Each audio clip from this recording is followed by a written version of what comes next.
squeaky ass chair.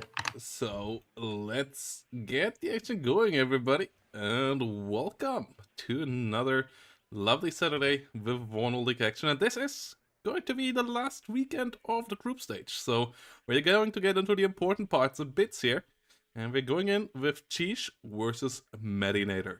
And this one is an important one. Cheesh still having a bit of a chance there, potentially making out. Needs a win though. And if Medi wins, could put Cheesh behind him. So important for both players here for maybe making it out of the group stage or for Medi not getting demoted. And we have an interesting matchup here. On the left side, Cheesh coming in with 5th Panzer, his go-to division together with 1st UK. And then Medi comes in with a heavy armored division as well. And that's the 25th, a division that we haven't seen all that often. What is your pick on the T64 division here? So 25th, it's kind of like originally we said that this is like 1/19th if 1/19th was actually good, but then 1/19th became good with the Rasvedka BMP2s, and now 25th is in this limbo where it is, in my opinion, kind of seems to be designed as the packed all-in mech blob attack division. You get the really good recon. You get the recon forward deployment tanks. You get the Rasvedka BMP2s, of course. Here, Medi taking them at Veterancy 1, as you should, because they are combat units. And we have, because this was the first division to be prioritized new equipment, it still has a bunch of old model T62s, such as the OBR 83s, which have pretty low range and not the best damage, but still absolutely a modern MBT with all of its tech advantage and numbers advantage against whatever gets thrown against it. So with the 25th, you get a lot of BMP2s to hold you in your to keep the ground that you've taken. You get a mix of very cheap and then infantry and then mech recon units, and you get drones. You get, as I recall, a pretty decent air tab as well, and you just don't have the level of fundamentals that you get with something like 79th. Your tanks are not T80s, your anti-air is not Coops, I believe, and your infantry is not as varied, even though you can keep up the BMP2 printer for a long time. I am a fan of 25th on this map. The ability to quickly recon certain areas from that enemy is not lurking back there. That's a huge bonus for mech pushes. The mech push requires good recon, and the occasional drone can be a huge force multiplier for you. But of course, on the other side, Cheech is playing maybe the hard counter to 25th, in that the Leopard 2A4C is just objectively better than all of the T64s that can be brought out here. And even the Leopard 2A3, it shares its armor with the T64s, but it's has way better guns and is way faster. So if this becomes like a kind of stagnated large frontline fight with tank blobs against tank blobs, the West Germans are going to most likely take this, but the initiative is absolutely going to be with 25th. Yeah. Fan Spears coming up. The Leo 1A1's not a good matchup against the T64 OBR. Like, they have the same range, and they can't damage the OBR really. They have 1 more damage than the OBR has armor. Meanwhile, the OBR has a difference of 12. And they have good rate of fire. So the Leo 1A1 for only 60 points difference is a lot weaker in that matchup. And you really want to kite these OBRs because at 1925 points, they are likely the most efficient tank in the game. They have 10 rounds per minute, they have good accuracy, they have a good penetration gun, 20 pen is really solid, and they have good frontal armor as well. So there is no tank that really can compete at 1925 meter range in a cost efficiency scale. So you need your Leo 2A4s to pick them apart and kite them. The T64 being the slower tank as well. But that's the question, where can you catch them off guard? Because if they just run through Boris, through the forest, you're gonna struggle there. Yeah, we're seeing Cheech is investing heavily into getting into Boris, having a Jaguar and a Gepard and a Leopard with the two Pioneer squads with the Fernspare out there. Boris is a position from which Cheech can pretty easily attack or try to cover or disrupt the road that Medi can take into center. So if the Jaguar 2s and the Fernspares can have free reign around here, it's going to force Medi to play on the northern side of the map alongside the highway, where there are just less maneuverability out there. Recon helicopters coming for Cheech, Alouettes scanning the entire opener for 30 points per. Uh, with the Raspetka BMP2 and T-64 Raspetka moving into positions around Boris, the tank trying to get to intercept the forces that Cheech is getting in here. Cheech does micro their infantry to avoid the T-64 for the moment. It's going to meet the Leopard 2A4C. Yeah, Jaguar coming around the corner in a second here as well. A lot of high power damage coming towards the T-64. Good smoke there from Medi. Disengaging. The infantry of Cheech got out as well. The other T-64s coming from the low ground from the side. That could be dangerous for the Leo 2, as its side armor, as we all know, is pretty low. So a side shot there could seal the deal quite quickly. Leo 1A1's now in front of the 2A4. That's not optimal. 2A4 gets a good hit against the T-64 B1. That one has to disengage. It's one of the more modern T-64, max range, slightly better accuracy, slightly better penetration than the OBRs, but also a good bit more expensive. But the OBRs now coming from the side. Jaguar still moving forward there. Not quite sure what its job is. SU-25 comes around, gets the Jaguar. Leo 1A1 goes down as well. F4F, can it at least kill the SU-25? That would be a good start. Yes, can. But the T-64s from the low ground now here coming in. Pioneer Carl Gustav immediately stunned down. And I don't think the Leo 1A2, 1A1 and 2A4 can keep this fight. F4F gets shut down as well. BO 105 goes down as well. The SU-27 coming in time here. This is going pretty abysmal for Cheech right now. Yeah, Medi's tanks opening fire at the Gepard, forcing it to smoke and push back. And with Medi's smoke barrage actually landing in front of both the Fernspare and the tank line, no real movement happening outside of this, but this buys a nice amount of time for Medi. Oh no, the Leopard actually peeks out one of the T-64s. Now, reinforcement-wise, we're not seeing anything coming from Medi here. Is Medi floating, or did Medi buy a bunch of planes just now with pretty limited reinforcements for Cheech as well, with a Leopard 1A, 1A1, and two leaders to stop Medi's tick right now. Good hit by the Leo 2A4, but the other OBR, it can't angle its gun down enough. Medi has to realize that. Loses the Red Redga. Oh, the second T-64 is too far down the hill. It can't. The gun depression is depressing here, as the T-64 can't do the job. Soviet technology at its limits. Gun depression struggling. NATO's technological advantage there, striking again. T-64 not able to shoot. The Gepard got shot from the side though. Conquers got the kill there. SU-27 now can take out the Alouette without any retribution there, and can get out alive. And both tanks of Cheech have to disengage as well, so Medi will take the area in the end, but loses the T-64, loses the Recon T-64 in the north. So, in the end, the trades here, not complete disaster for Cheech, but still not great considering how much area he lost, and he still took some good losses as well. Yeah, the T-64BV, the one with the high-tech Agona missile, is being brought in as with high veterancy, kind of speaking into the all-in nature of Medi's plan here. Now, we didn't see like any real tank massing here, and this has been a micro and control place game so far. But I have a feeling that Medi right now bombarding the wounded tanks, trying to get them with the heavy mortar. Yeah, the Leo 2A4 nearly going down there, barely surviving. Cheech has to roll it back. If you look at the model, it's completely black and blue. Like that looks like a victim of some home abuse. As the Leo 1A1 moves forward, and more resupply needs to come in. Medi the bully keeps on hunting it.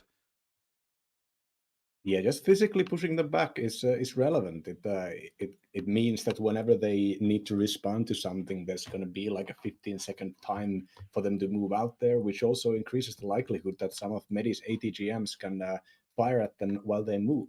Now, Cheech is doing some soft pushing, trying to get into the crossroads between Dimitri and Fedor, middle of the 4 points with Jaeger Outclares and Panzer Grenadiers. Medi is sending an infantry BMP unit there to kind of hold this, and Medi's reinforcements are also largely infantry going up there with the helicopter in tandem. But the F4 rocket, whenever anything gets spotted here, this is a agile and cheap plane that can remove infantry squads very easily by having 16 heavy rockets with it. The MiG-29 is going out there to challenge, and there is barely any anti-air up north. There's a Roland 3 in the middle. Medi does not want to lose the air supremacy here, and even though against Roland 3s is pretty difficult because those things are hard to take out, they have smokes and they move fast, and they're also really good as anti-air weapons. But Medi's ability, especially in the late game, to bring out a bunch of Su-25s to punish the enemy lacking momentary air defense, that's something that Medi wants to keep going. Thus, the early investment in the fighters. So far, the fighter investments have paid off.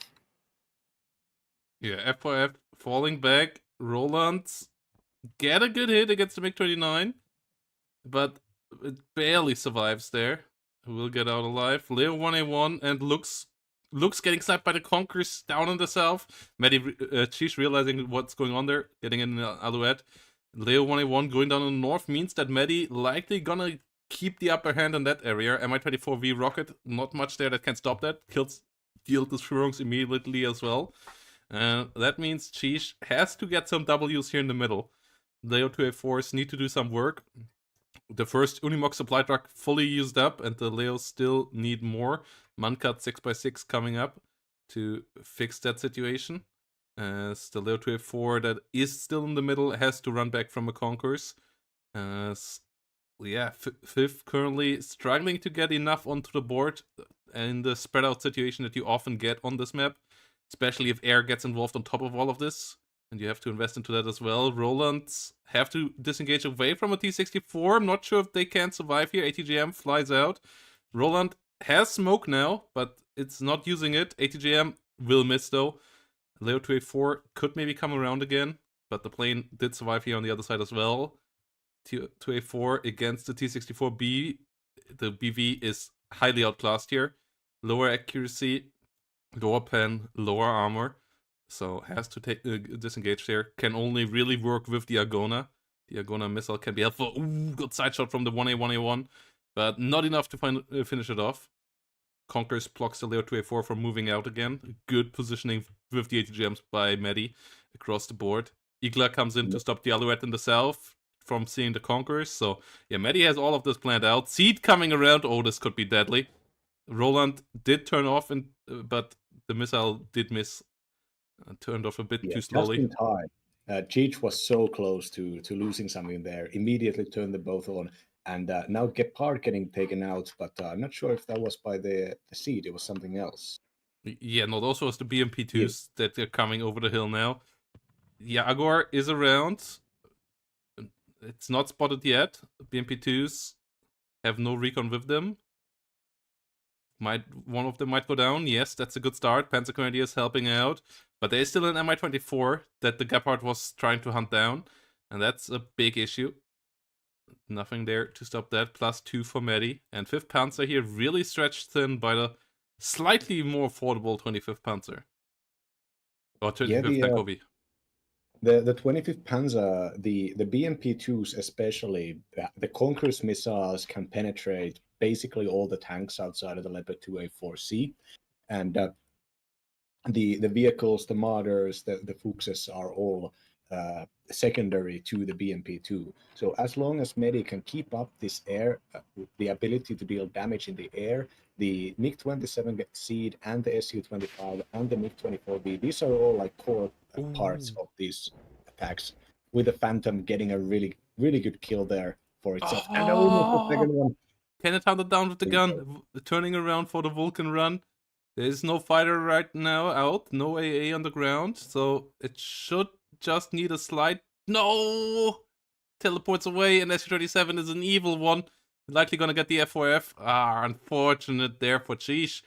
SU-27 coming in on time here, saving the day for the Red Air Force.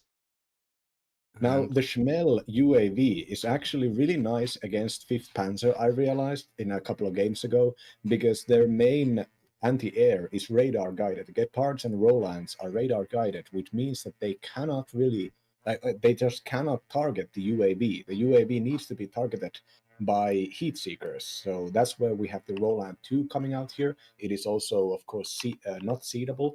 But for the moment, the Schmel can be pretty freely just go out there and check out some stuff. Now, Cheech is moving all of their units in some maneuvers around the center.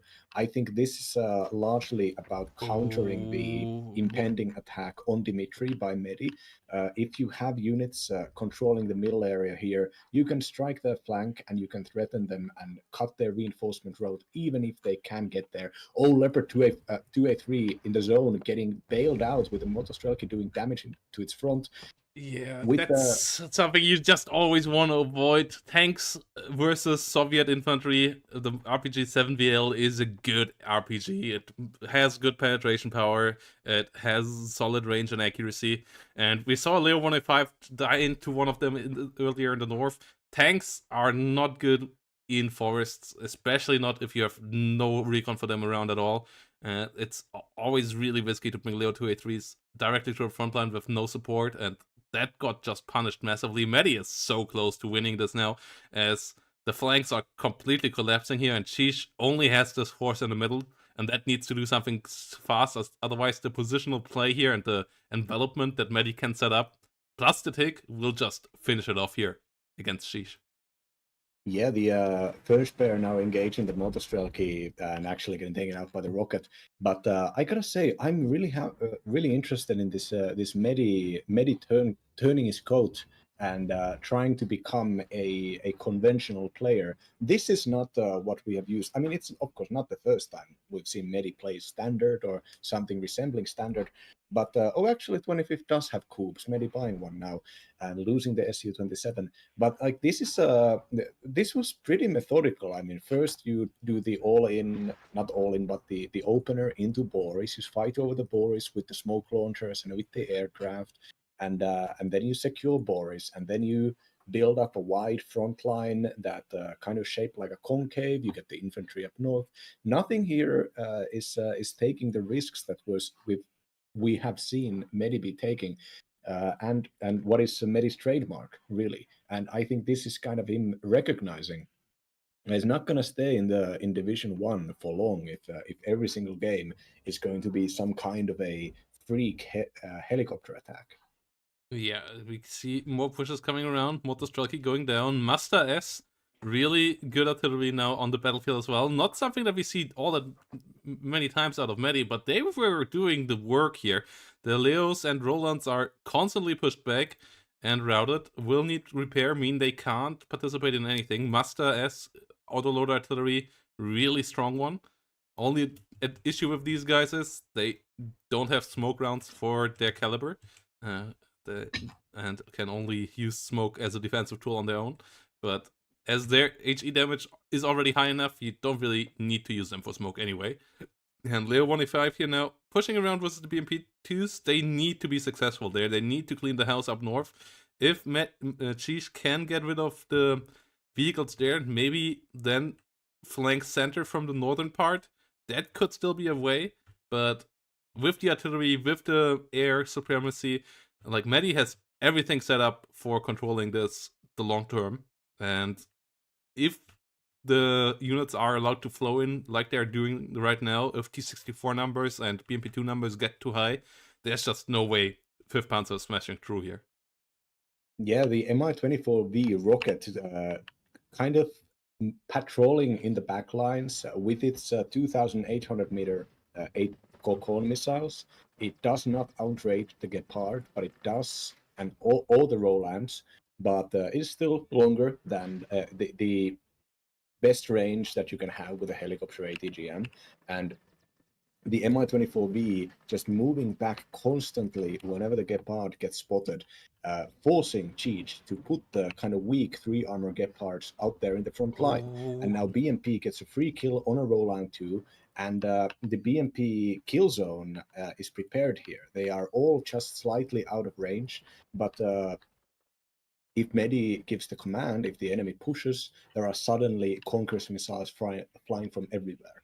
This is something Cheech recognizes. Cheech has infantry, recon infantry out there in the front, which is why the BMP is moved in the back. This is buying Medi a lot of time with 3 tanks going to reinforce, and the Mustas just keep on firing. Yeah, Leo 284 is blind in the middle. There is not enough recon around there. Doesn't even see the T-64 in the tree line. Gets shot twice before it can retaliate. BMP2 goes down.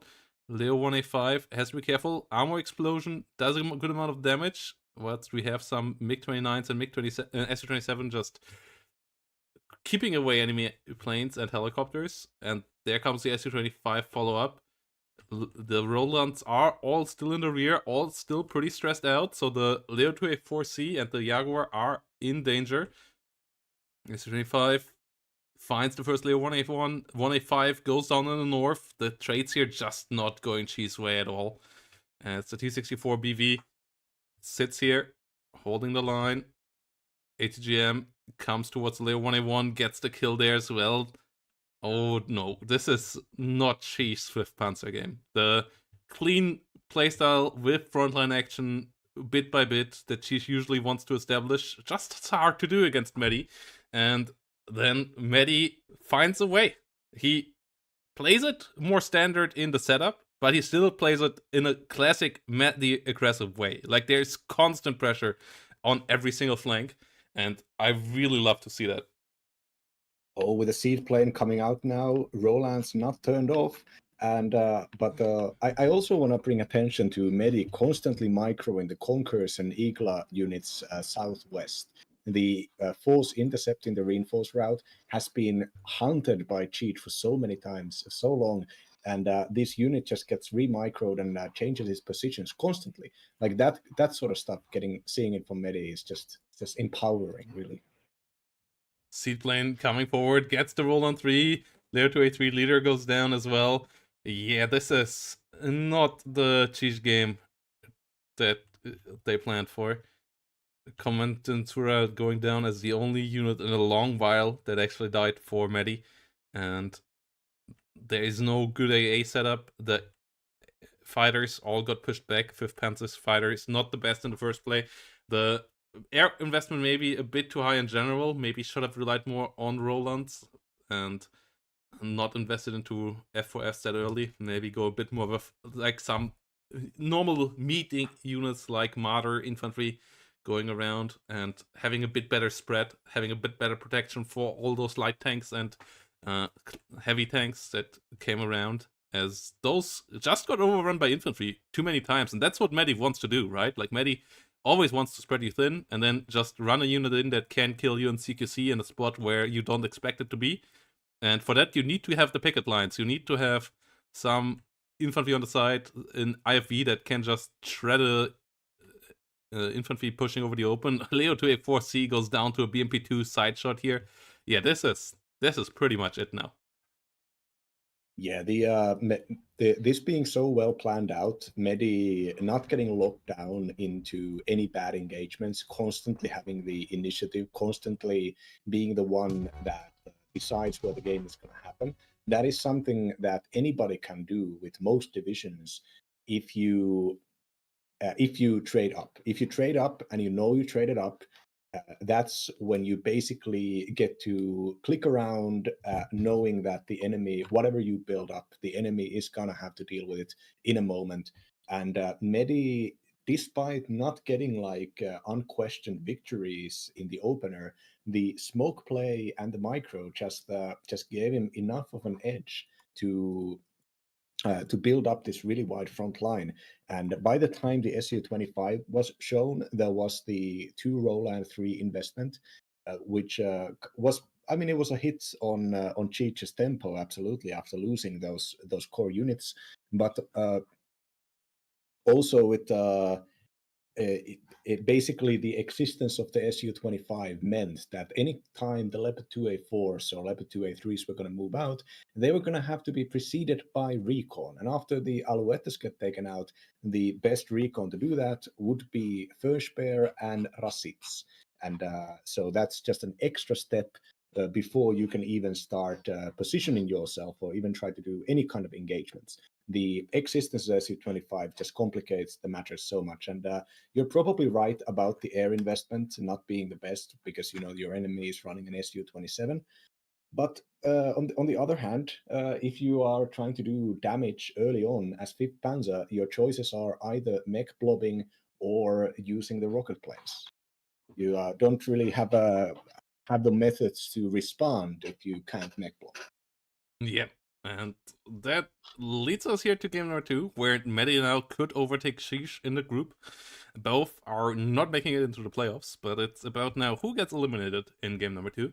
So we will get into that exciting decision after a short break, guys. Quick break, and then we're going to be back here with game number 2, elimination match between Medi and Sheesh.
And here we are back into game number 2 on a map that I don't know why, but we see it a lot with Medi, even though I don't feel like it fits his playstyle the best, as we are on Mount River, and we have a cool matchup. We have 119 Fear for Cheesh, a division that really has come into the meta in the last couple of months, versus a division that might be back on the way to the meta with TK Best. TK Best is back in action, and this is going to be hot. But before we jump in, quick shout out to the July Swifts Monthly Tournament coming up on the 26th of July. A lovely little 2v2 tournament, one-day event, Swiss format. And we have a bit of a different rule setup this time around, where you pick full blocks of divisions, and it's more like a nations versus nations kind of duel, because US and Soviets have such a big amount of divisions. We have split them in two, but yeah, it's nation blocks fighting against each other, and you play as one of those. If you want to sign up, you can find the link in the chat right now. And yeah, see you all there for some fun 2v2 Warno. The maps, as always, will be voted by the participants. So yeah, great Swiss action if you sign up. You will have to play a whole afternoon or morning if you're in the US, full of good Warno. And yeah, what do we have here now in the setup? TO-55s coming around on the left side with a T-80U. Okay, so Cheesh goes for the Armored Fist against a wild setup here on the other side. What do we have here out of Medi? So what Medi seems to be doing is both 119th and TKS are both very opener-heavy divisions, with the one of them having a very careful and slow and expensive aggro opener, and the other one having very cheap, numerous, and light aggro opener. There seems to be a mech attack going to the southern part of the area, with the Papa and Alpha getting covered by Cannon Yak Panzers with AMX-10 RCs, now having changed their command. I don't know where they are going for the moment, and largely only helicopters and the lighter units going into the middle. It seems to be that this is kind of that Medi wants there to be sort of a Spetsnaz trap, knowing that the enemy is going to send their limited yet very powerful special forces infantry, and Medi wants to counter it with the Gazelle cannons, up-vetted Gazelle cannons, even Cannon Yak Panzers, and some air mobiles, Vet 1 air mobiles, fortunately, not zero, but who are dropping in very aggressively. Now they're going even behind the Spetsnaz, or depending on the Puma speed, which is 245. This is going to be a very risky push here, but of course the Gazelle Cannon recon will give a little bit of a heads up for those Pumas. The Cheech is Cheech's division received not just the Raspetka BMP2 buff, but also the fact that BRMs and Spetsnaz GRUs have exceptional optics. The exceptional optics buff and the fact that the T-80Us are only as powerful as the recon that spots for them has slowly put 119th in it. That it is now realistic for 119th to try to reach their fire support win condition, their amount of tanks win condition. This wasn't always possible, but nowadays it's pretty realistic. Rasvetka Saperi are good opener units, and really it's just gonna be a question of can Medi play around the few tanks and Tunguska? Can Medi actually methodically eliminate the special forces and then just put their AMX-10s and their Gazelles to infest the enemy side of the map and make it a horrible slog for 119th to actually build up a front line? 119th does lack a lot of the standard units. For instance, no infantry ATGM teams, and not the best infantry tabs, with largely guys coming in BMP ones. Yeah, and I wonder with the the Red Saperi and the Spetsnaz GRU being deployed here, no BMP2s in the opener, if they are actually even in the deck. It would be a surprise if not, but no BMP2s here for Cheesh in the opener. Whilst, yeah, we have this air fleet flying in for our player in blue. A lot of helicopters coming in. A lot of little things just coming forward and trying to get through there. Yeah, the Gazelle Cannon up north finding an enemy and opening fire with the VLRA, maybe doing a little bit of fire support there with 20mm gun. And the air mobile drops so far seem to be going pretty all right. 10-man squads, even at Veterancy 1, can put up a fight against the Spetsnaz crew. Can't really put up a fight against the Spetsnaz, but that's why you have fire support. Yeah, Gazelle Cannons here getting involved as well. Firing a lot into the Spetsnaz. Couple of trucks going down so far, and the Spetsnaz have to be careful. Air mobiles get behind, might shoot down the Iglas before they can come around. Iglas unload on time, that's good. Get stressed out by the airmobile blowing up the transport next to them. So the Gazelle Cannon, oh, the airmobile stunning them down completely. The Gazelle Cannons can push further forward. Gazelle Hot moves in a bit further forward as well. The Tunguska will end all of that shenanigans for now, but decent amount of damage already done. Gina rockets coming in good numbers as well.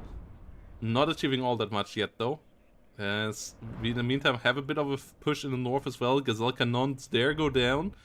VLRA goes down as well, but Medi is in the middle. Medi is pushing itself. It's in the Oculus range. Almost the air mobile. Oh no, the air mobiles are now running away. The T-80U accidentally went into the Oculus range. It could have been a very catastrophic moment for Cheech.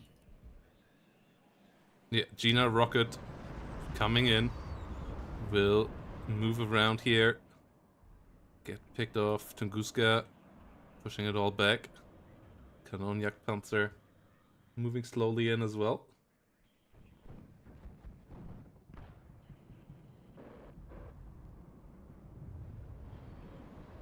Whilst we have more units moving forward.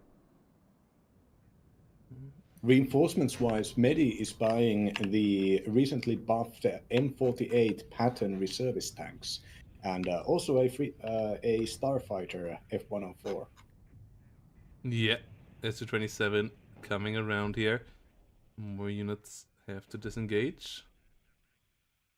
As SU-27 does get the job done there, getting the kill in the air. And mobiles going down in the south. Medi gets the capture of the south for now. Kanonjak Panzer and MX-10 are annoying. Most infantry is eliminated, so there is some good pressure there. Question is, does Medi have enough to hold on here? Like, it's still a pretty shallow front line, and a TDU with a bit of support could get through there quite quickly. But that support first has to come up for Cheech. BMP-2 Razvedka is on the way. Yeah, would be a surprise if it wouldn't have been in the game. But it not being in the open already is a bit of a surprise. As the BMP-2, not that bad against cannons either. It's got nerfed a bit in its range there, but it still can shoot them down if they come close enough. Quite efficiently.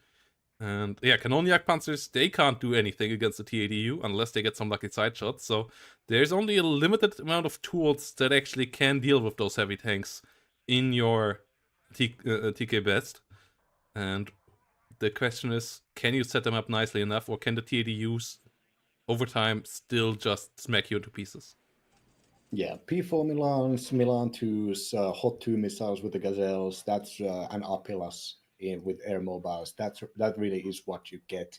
And but Medi is leaning into it pretty well, also buying an M110 super heavy howitzer, and even more these Bofors 25-point Bofors 40mm AA guns, also probably not just for helicopters but also just for standard infantry fire support if the Spetsnaz try to push somewhere. Now, a lot of Cheech's infantry units are taken on zero vet, and the TO-55s, crucial in being some of the only mid-range fire support that they get in 119th, is taken at veterancy 2, making the TO-55s actually kind of limited and important, with the BMP-1s up north also bringing zero vet infantry. And this means that any kind of infantry attacks without the tank and artillery support of Cheech are going to be inferior to just the kind of standard combinations of whatever infantry Medi can bring out. Medi already has so much fire support around the place that zero-ed infantry is not going to be able to cross these areas. They're not going to be able to push before they get routed, and brought down the low cohesion, where the DPS will lower to the point where it's not really sensible to keep on advancing. Yeah, Cheech now coming around with a lot of forces in the south, but Medi's push in the center, that is pretty scary as well. Mi-24 rocket coming around, but there is a VLRA that could stun it down. Bofors coming around everywhere too. VLRA gets into range, gets a good bit of damage and suppression especially in there. And Cheech now also bringing investments into the north, has a recon infantry there. There's not all that much there, only some recoilless rifle and a Kanonjak Panzer and the BGS for Medi. Not much protecting the northern flank of the center zone as well, but Medi pushing through the center, still getting some decent kills left and right, and most of your units in TKS are relatively replaceable. You have a couple ones, like the M110s, like the MX-10RCs, that are key, high-quality units that you need to protect, and if you lose them, you lose important combined arms capabilities. But a lot of things, like the Kanonjagdpanzers, like your BGS, and so on, those are replaceable, and can be brought up in big numbers so that the enemy has to trade away and push through them. The Gazelle Cannons actually killed off the Mi-24 rocket with their gun. So impressive kill there as well. Even if they both go down to an Su-27, that is fine too. And Cheesh a bit stuck here in the south right now, it seems. Losing the recon again, and that's just really annoying. Yeah, the fact that in the middle, Medi has already pushed a recon spec ops and 2 air mobile squads into positions where they could completely unobstructed walk up north to Lima, to the back point of north. But meanwhile, Cheech is doing an attack with the zeroed infantry and TO-55s going 2 ways, both on Oscar and X-Ray, with Gina rockets intercepting now. Su-27 stopping the Ginas. Yeah, the Roland 2, not good enough there, not long enough in the range. TO-55s pushing through. There is a Milan 2 that was on the way there, but it's not in position just yet. And that looks like Cheesh will find the northern path into the center zone. Good reaction there by him, realizing that the units from the center must have moved out further towards his center and have left the northern part completely open, and just using that little window here to push in. BMP-1 goes down, sure, but the Motostrelkis are without any opposition there, and they should be able to make it into the zone. Mi-24 still coming around as well. BGS, at the meantime, from Medi in the north, counterattacking a bit, but they are militia units. They are not that strong as a fighting force on their own, and they get overwhelmed there a bit. F-104 comes in with the next bombing run. Might hit the Razvedka Saperi there. Yeah, but it kills the BGS as well. Well, the BGS was going down anyways. Now, meanwhile, down south, Spetsnaz have run into a Kanonjagdpanzer, but Cheech's forces have moved into the zone. Now, Medi is firing Panzermörser howitzers, but not moving the rest of his units. Reinforcements, 3 Kanonjagdpanzers will likely be the thing that starts. Well, Medi has all of this stuff out here and just not moving any of it. I don't know if it's due to inattention or just waiting for a perfect moment.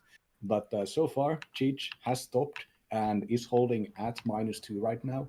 And as long as Medi's air mobiles and P4 Milans can intercept the BMP-1 leader in the middle, that's going to keep the important +2 going on for a moment.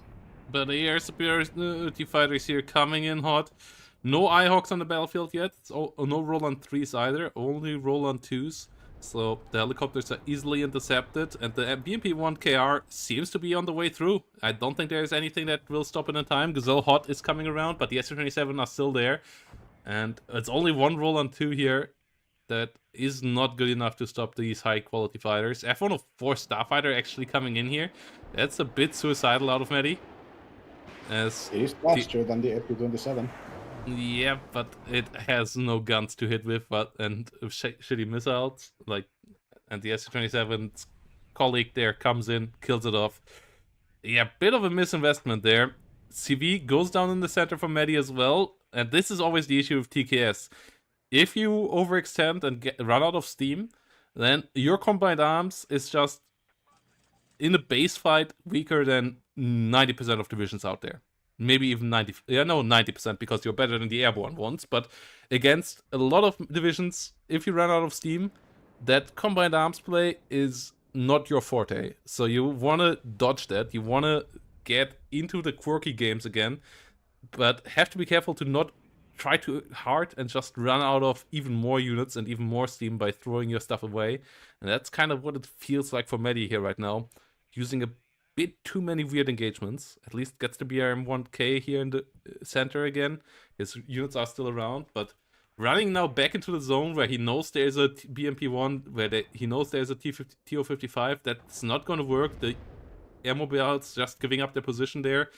blocking reinforcements or attrition into the middle, whilst the infantry will just die there for Medi. Big mistake. I think he should have just pushed even further, maybe even cutting off Bravo resupplies in the middle instead of running back. Because, yeah, infantry over open fields is never the solution in WARNO. Yeah, the Panzerfaust 3 and the air mobiles having 6 rounds in total left, and they could have just been put into positions where it would be like an incredible job for Cheech to actually hunt them down.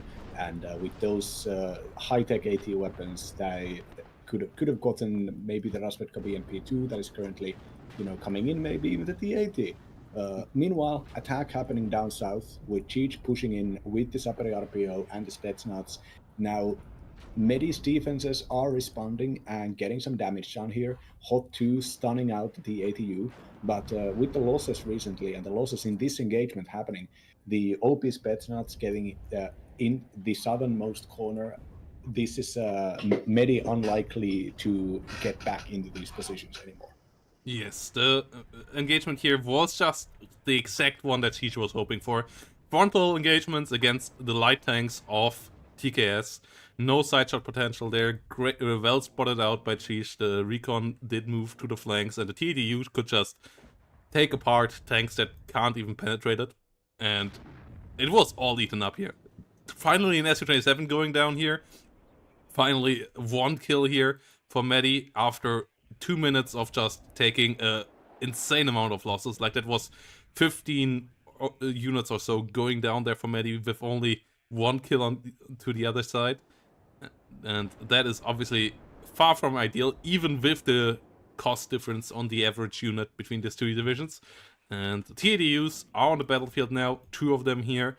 They have enough support, and that's always where it becomes dangerous. That's why I also don't quite feel this map for Medi's kind of divisions. Like, I don't know why he didn't play 25th again or so, because this map ends up in classic frontal engagements in the most of the times. Like, you usually can't keep it wild and free for the whole duration of the game, and then your divisions like TKS just start to struggle. Like, we have seen that many times by this date now on this map. We have seen TKS at least 3-4 times, and I feel like they always fall apart around the 15 to 20 minute mark, and that seems exactly what's the case here as well.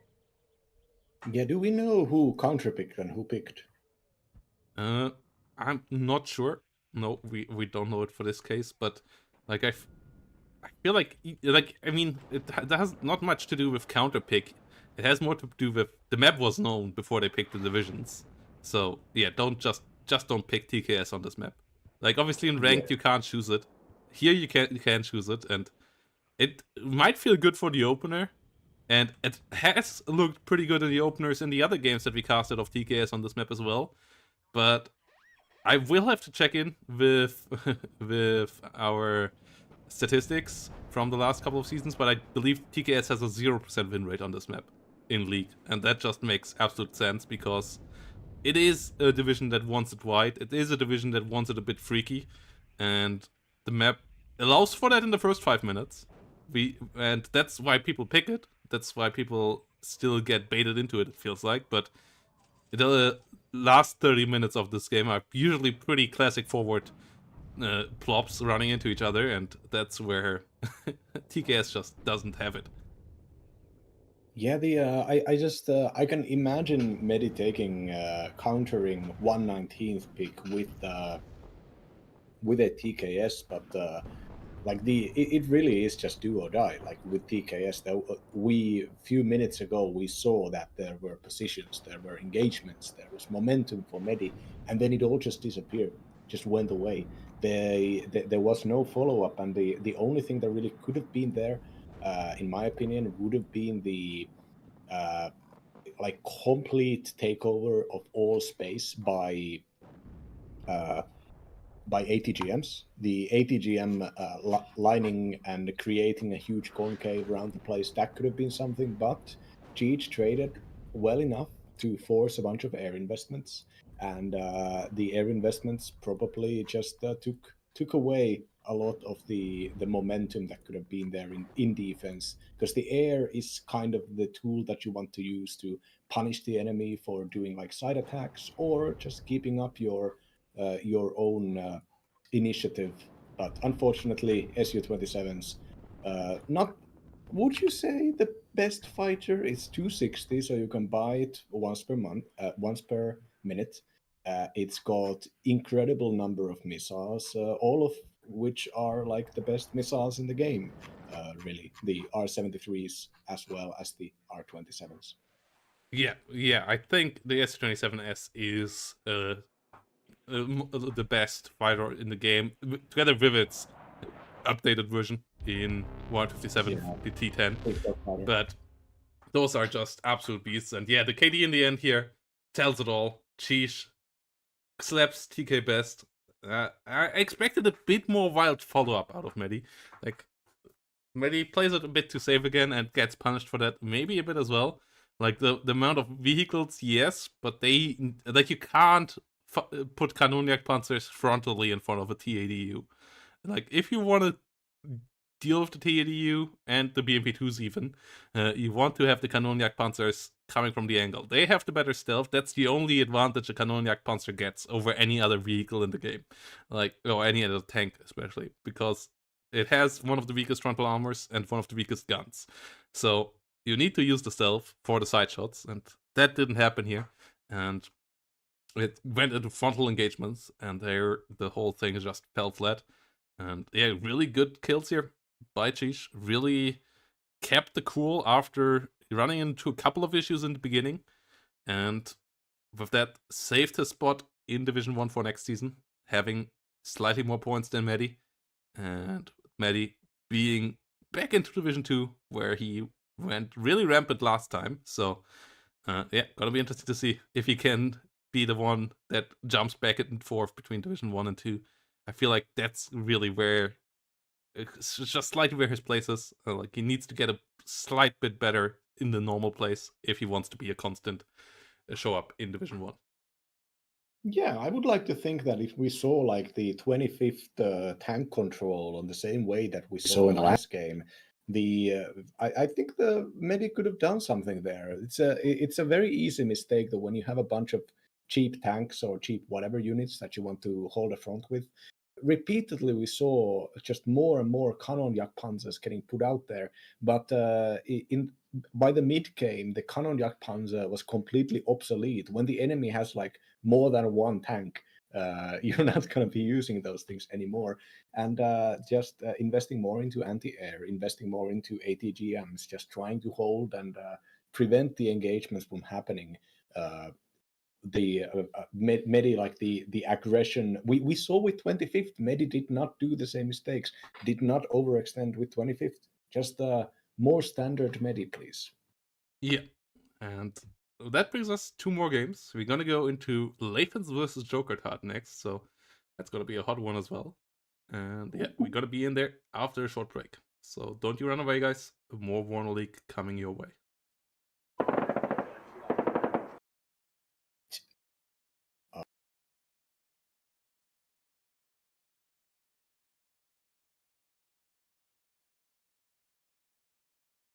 It's Lathans versus Bottom Feeder.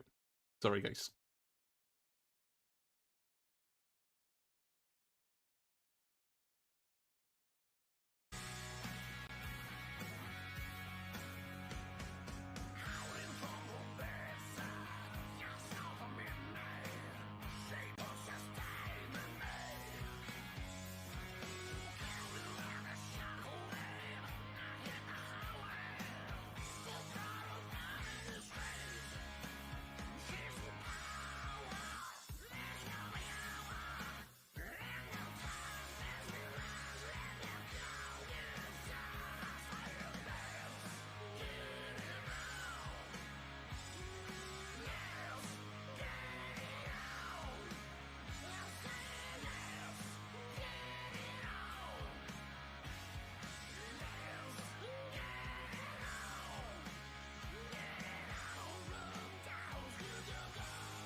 So here we return, everybody. Next series of the day. And we're once more back on Kreide. And we have a sexy East German duel here. Fitting with the Kreidefelsen. Even though these are West German ones, but there are a lot of these in East Germany as well. And 9th Panzer and 7th Panzer gonna duke it out here. But before I jump in, quick shout out to the Metrino page, guys, where you can support this whole event monetarily and help out these players earning a bit more for their struggles, and you don't even have to pay anything. You can just click the claim code button and add 25 cents to the prize pool completely for free. Or if you want to help out, like Tom Wigging and a good couple of other nice people here, Feta and 36 here, just click the contribute button and you can add money to the prize pool directly. So yeah, thanks to all of you for the support. And yeah, if you want to help out the channel, consider leaving a like on the YouTube and following and subscribing down below. And if you want to help out me directly even more, leaving a subscription or on Twitch or becoming a channel member on YouTube can help out there. They also get new emotes. We have a good couple of those now added, and I made a mistake because yeah, game starts. Exactly. Thought the setup was longer. So quickly, bottom feeders, most of their forces are getting into a defensive siege position southwest of center and north of Boris.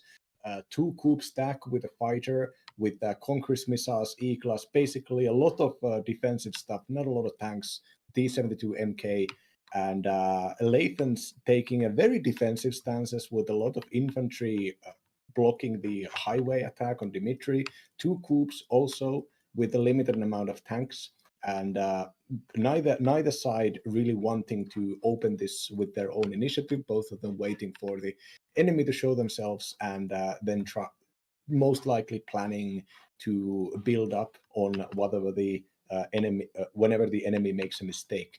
Now, after BMP-1s, we have seen pretty nice on this map, not just because their long-range cheap ATGM Maljutkas can be a nice threat and damage dealer, but also with the Motoaufklärer just getting into these tree lines, and they're very difficult to get rid of due to their infantry units having the stealth buff. Now, we can see bottom feeder not even moving close to Boris, neither player moving into Boris, with BRMs kind of and Motoaufklärers just desperately on both sides trying to spot the enemy. Bottom feeder getting into the depression here where they cannot be spotted or fired upon by enemy units. And Lathans' close-range veteran infantry defenses are now have decided to move towards the crossroads between Dmitry and Fedor. That area, crossroads, if you control that, tactically extremely relevant. And the bottom feeder has a base level T-72 out there guarding it, which might be able to get a lot of done now that the BMP-1 is going to spot this advancing infantry. Yeah, I'm surprised we didn't see more aggression out of bottom feeder, because this matchup is speed advantage-wise on the side of 7th, but combined arms and like the heaviness of armor is on the side of 9th Panzer. So you want to use your Spezialaufklärers with the GSR and so on usually a bit more, and maybe use your air wing a bit more as well. That's where 7th biggest advantage lies, that their air tap is a good bit more efficient in the aggression with MiG-21, bombers, Su-22s, and so on. But none of this really being the case here.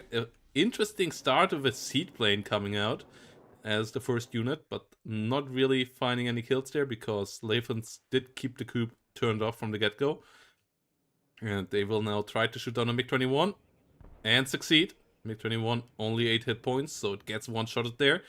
As the T-72s of bottom feeder are now pushing in the middle though, and they could have some decent successes there. Yeah, the BRM-1s and BMP-1s moving around Boris and now realizing that the enemy is not around trying to fight them. We have gonna have some close-range BMP-1 duels with each other, with the T-72 base level T-72s only costing 130 points, extremely cheap, but also not the best tanks. Getting out there for with elite veterancy that they gain from the command tank buff.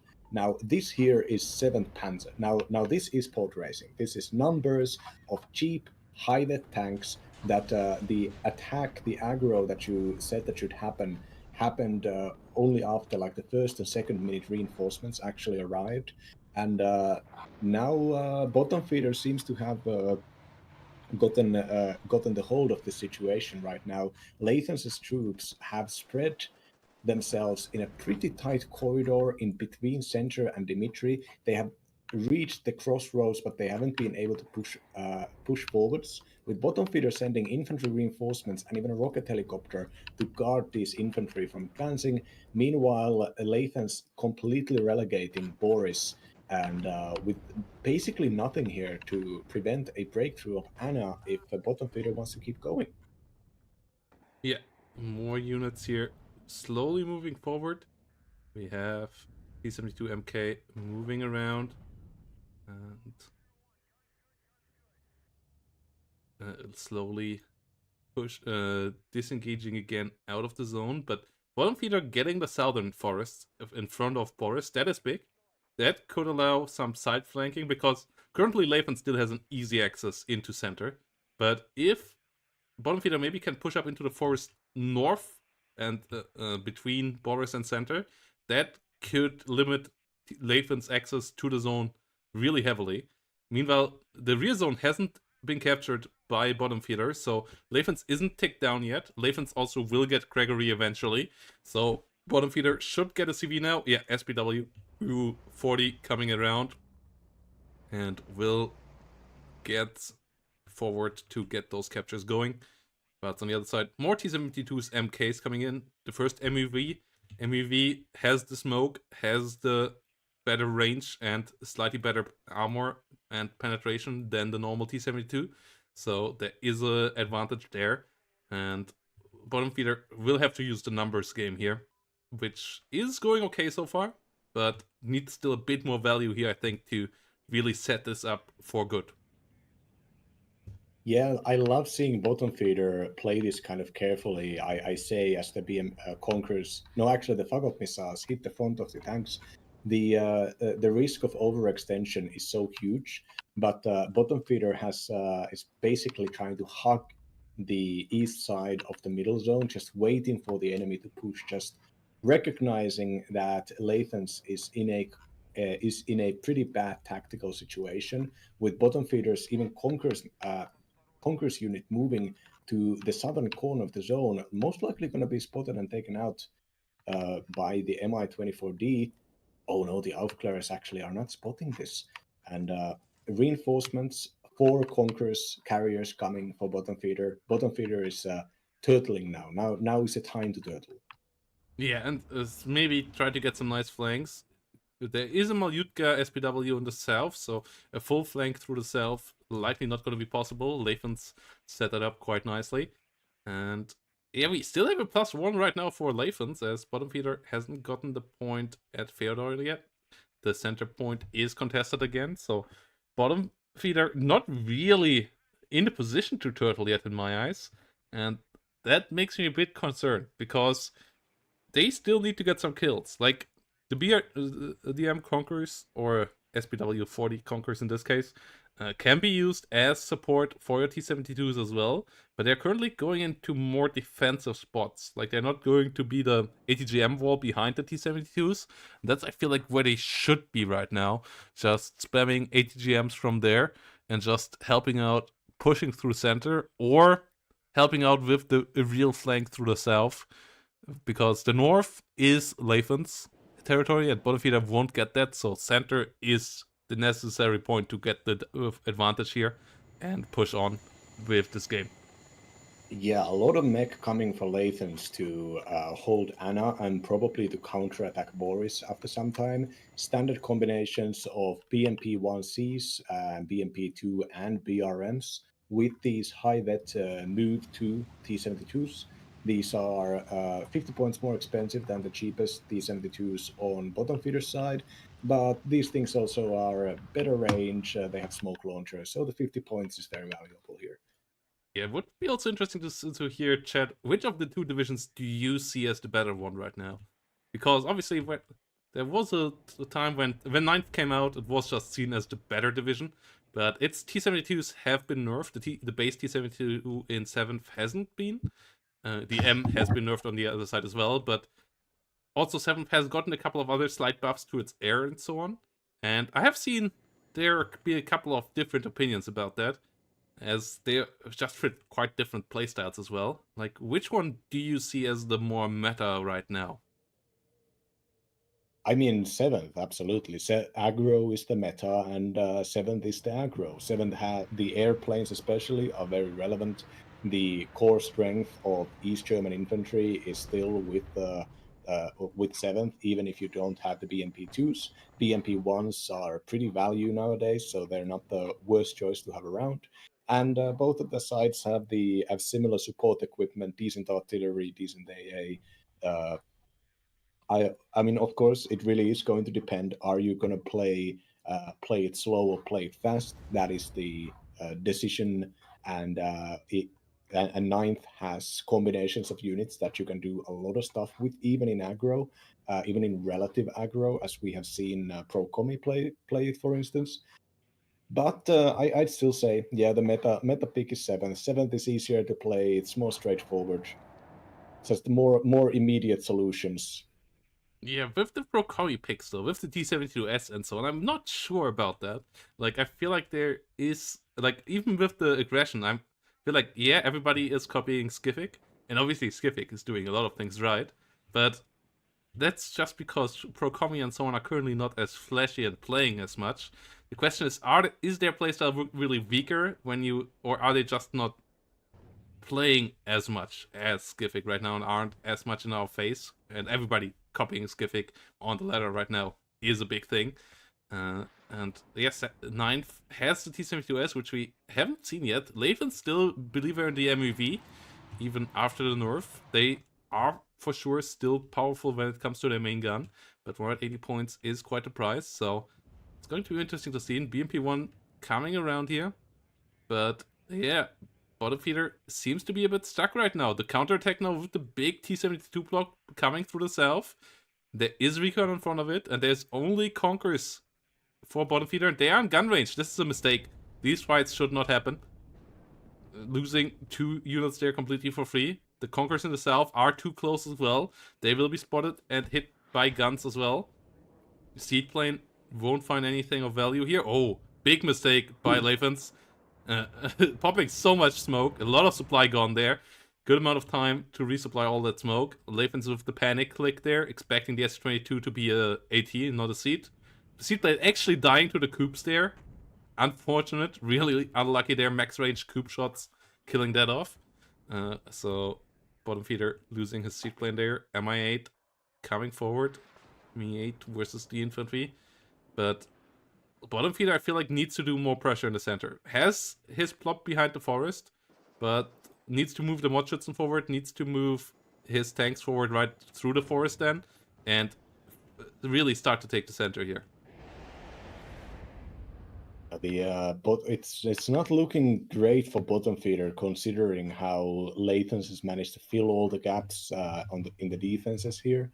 The bottom feeder forces are very concentrated and a lot of points have been spent into zero-vet infantry that's not really in the greatest position to fight against this tank force.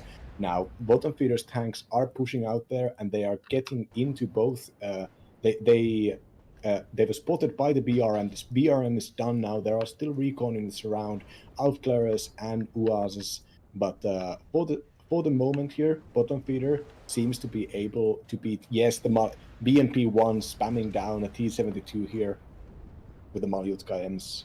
Yeah, the T-72S, 2 of them coming in a bit late here, but outside of that, bottom feeder's push here still going pretty well. Ooh, Lathans with the napalm, shutting down the reinforcements.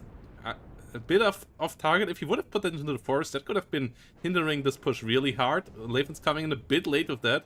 And his T-72 leader goes down. Another one is under pressure. Gets the T-72 leader off bottom feeder though, before that can fully lock down the capture. But BMP1s and Conquerors here still letting a lot of ATGM slide. That's how I want to see these SPW Conquerors being used. MI8 stops the counter push from the south a bit that Lathans tries to maneuver around. Strella's not quite there yet.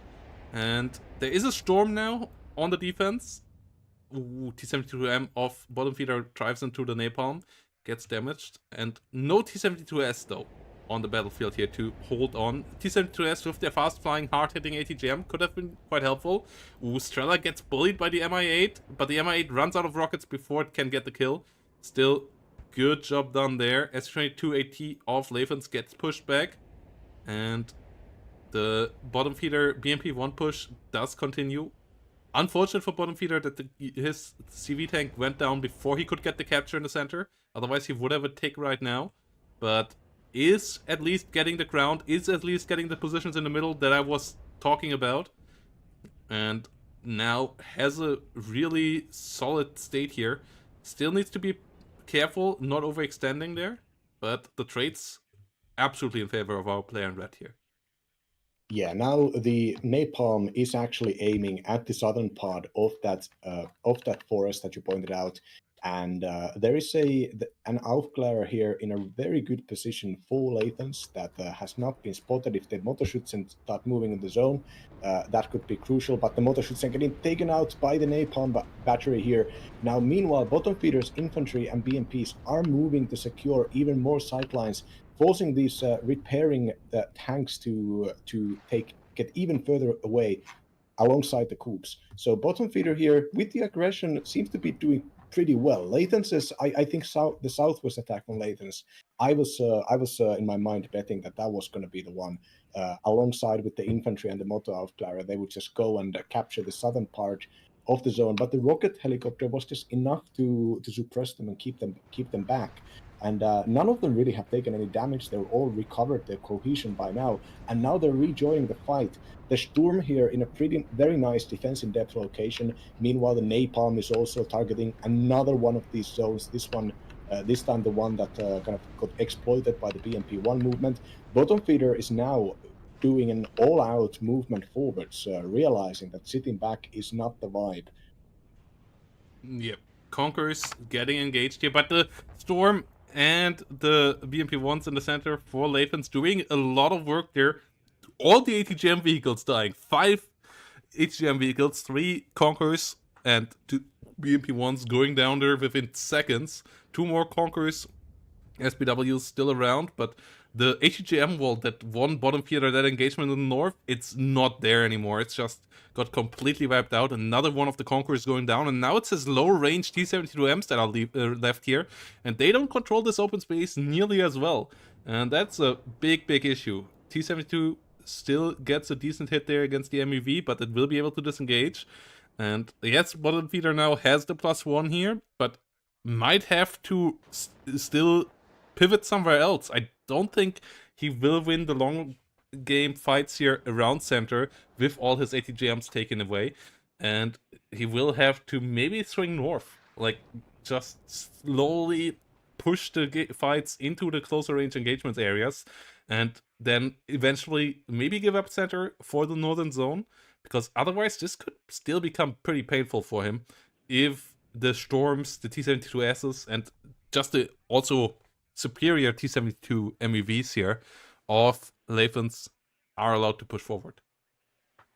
Yeah, I think the veterancy advantage for the MEVs here specifically is pretty important, considering that even all the T-72s have autoloaders, so the veterans' cohesion damage does not affect their rate of fire, but the accuracy is still extremely relevant here, with the low cohesion tanks receiving minus 75% accuracy. Now, Lathans investing heavily into these radar recon units, BRM1s all around the place. And if the MUVs just get their first, like they aim faster, they fire faster with their veterancy. So if they spot something, fire at it. The unit aiming back back is going to do that with cohesion damage.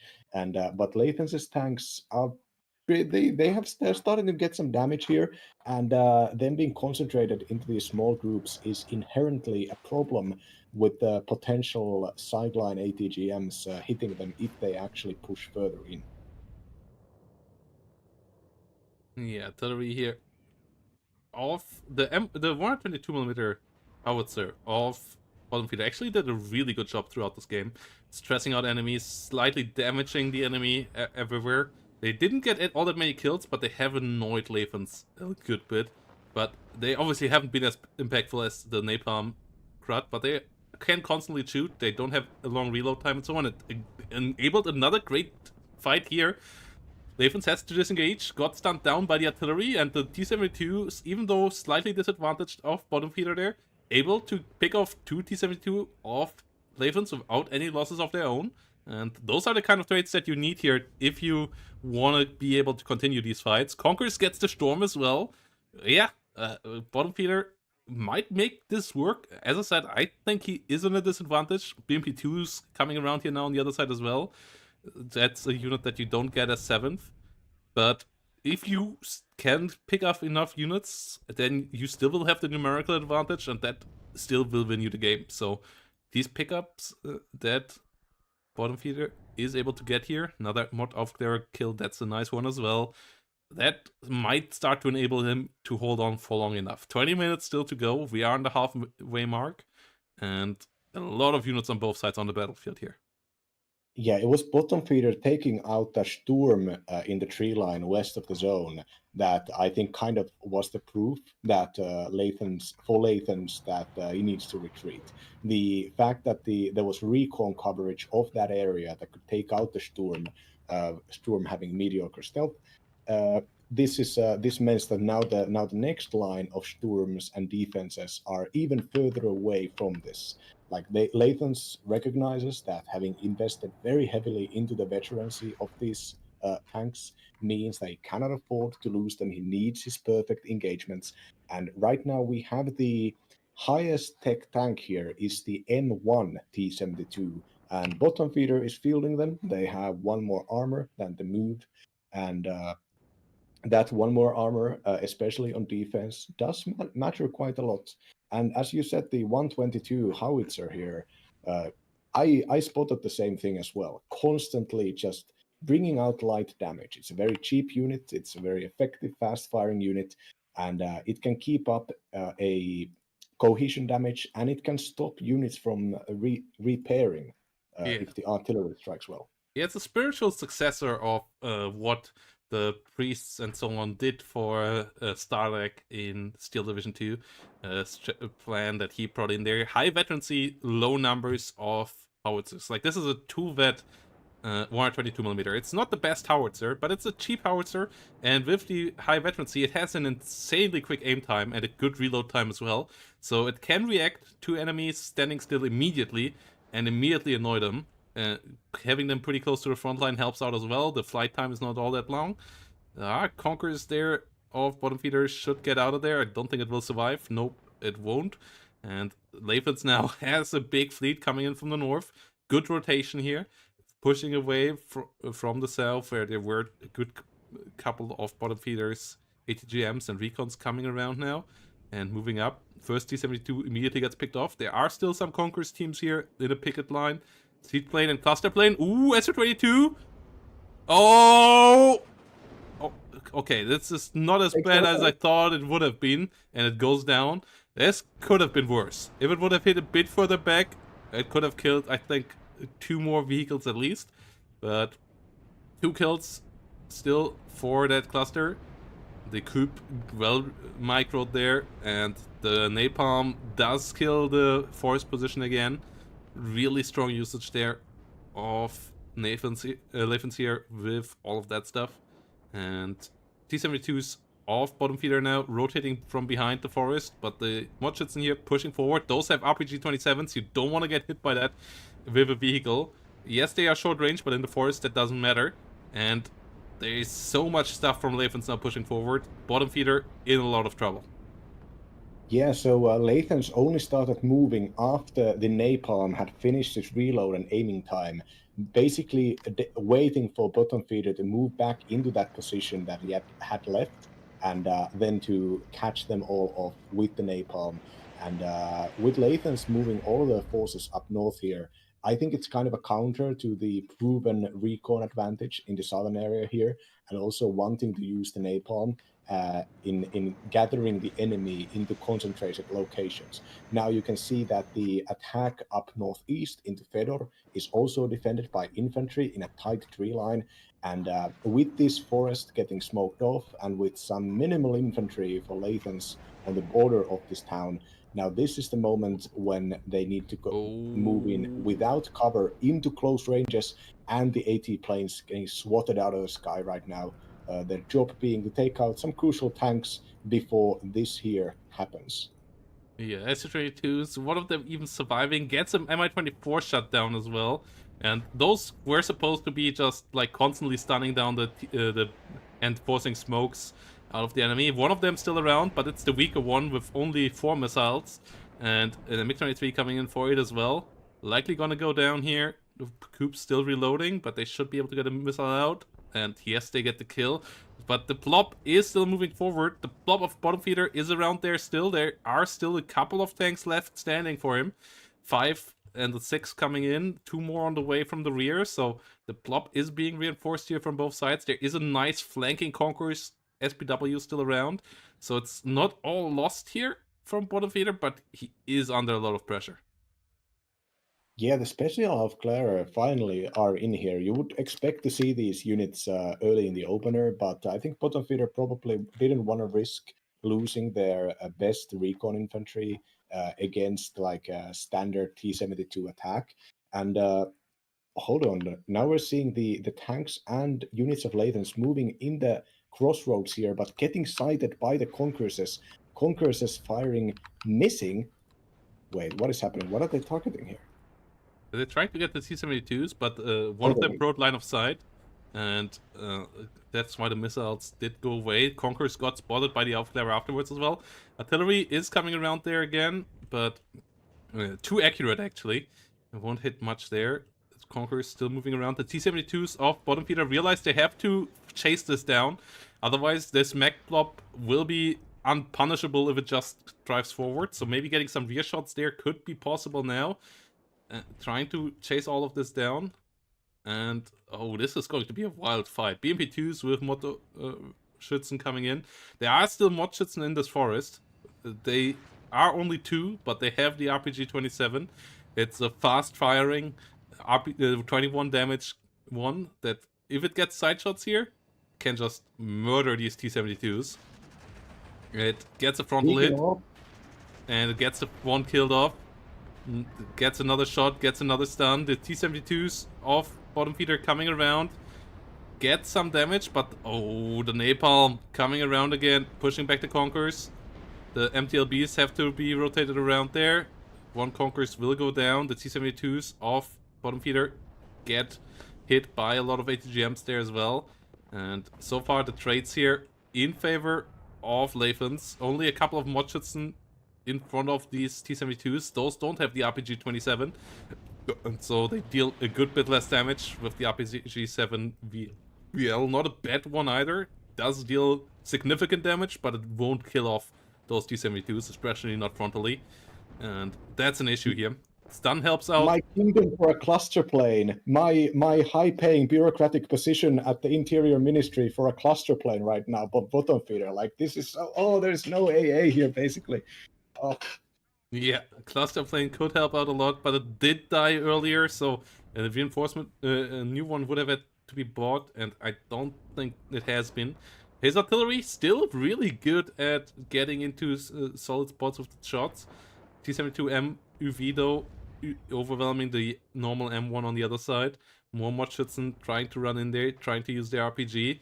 The T-72s of bottom feeder in the south are stuck, and the take has been stopped now by Lathans.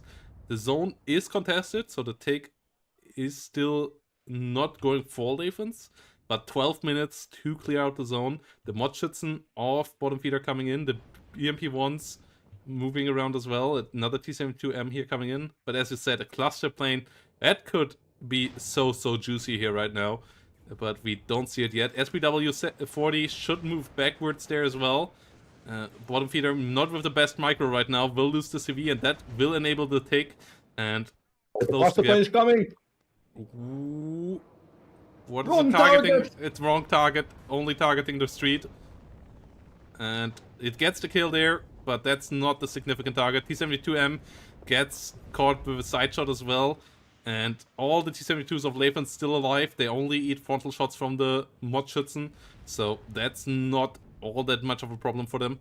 And the Modschützen now trying to hunt them down, but they will take a lot of RPGs to actually get some kills there. T-72s in the south from bottom feeder now pushing forward as well, but they don't have recon, and the storm is hard to spot. They kill off the BMP2s, but MI-24 is around as well. Chilka not in range, and the T-72s there get picked off. One more gets killed. BMP2s and Modschützen going down. The Modschützen of bottom feeder pushing forward. Lathans disengaging, as he will still get stumped down there, so his tanks maybe don't want to just outright take the fight. Chilka goes down to the Storm. The Storm there in just an absolute commanding position, considering that there is no recon here for bottom feeder. Bottom feeder now trying to push south, but there are too many T-72s there for Lathans. Lathans left this position well defended, 2 Storms around as well. And really the technological advantage of 9th coming up now. Cost efficiency not going far enough for bottom feeder yet. And the take on a +1 here now, slowly going for Lathans.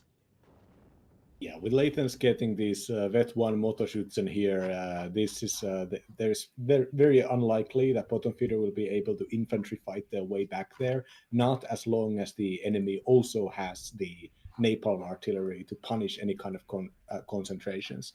This is the late game juggernaut nature of 9th getting shown here, that you just cannot play spamming in this tight area like this because of the napalm artillery, and the napalm artillery is expensive. It's can be pretty difficult to use. Oh, cluster plane not quite getting the run through in the south.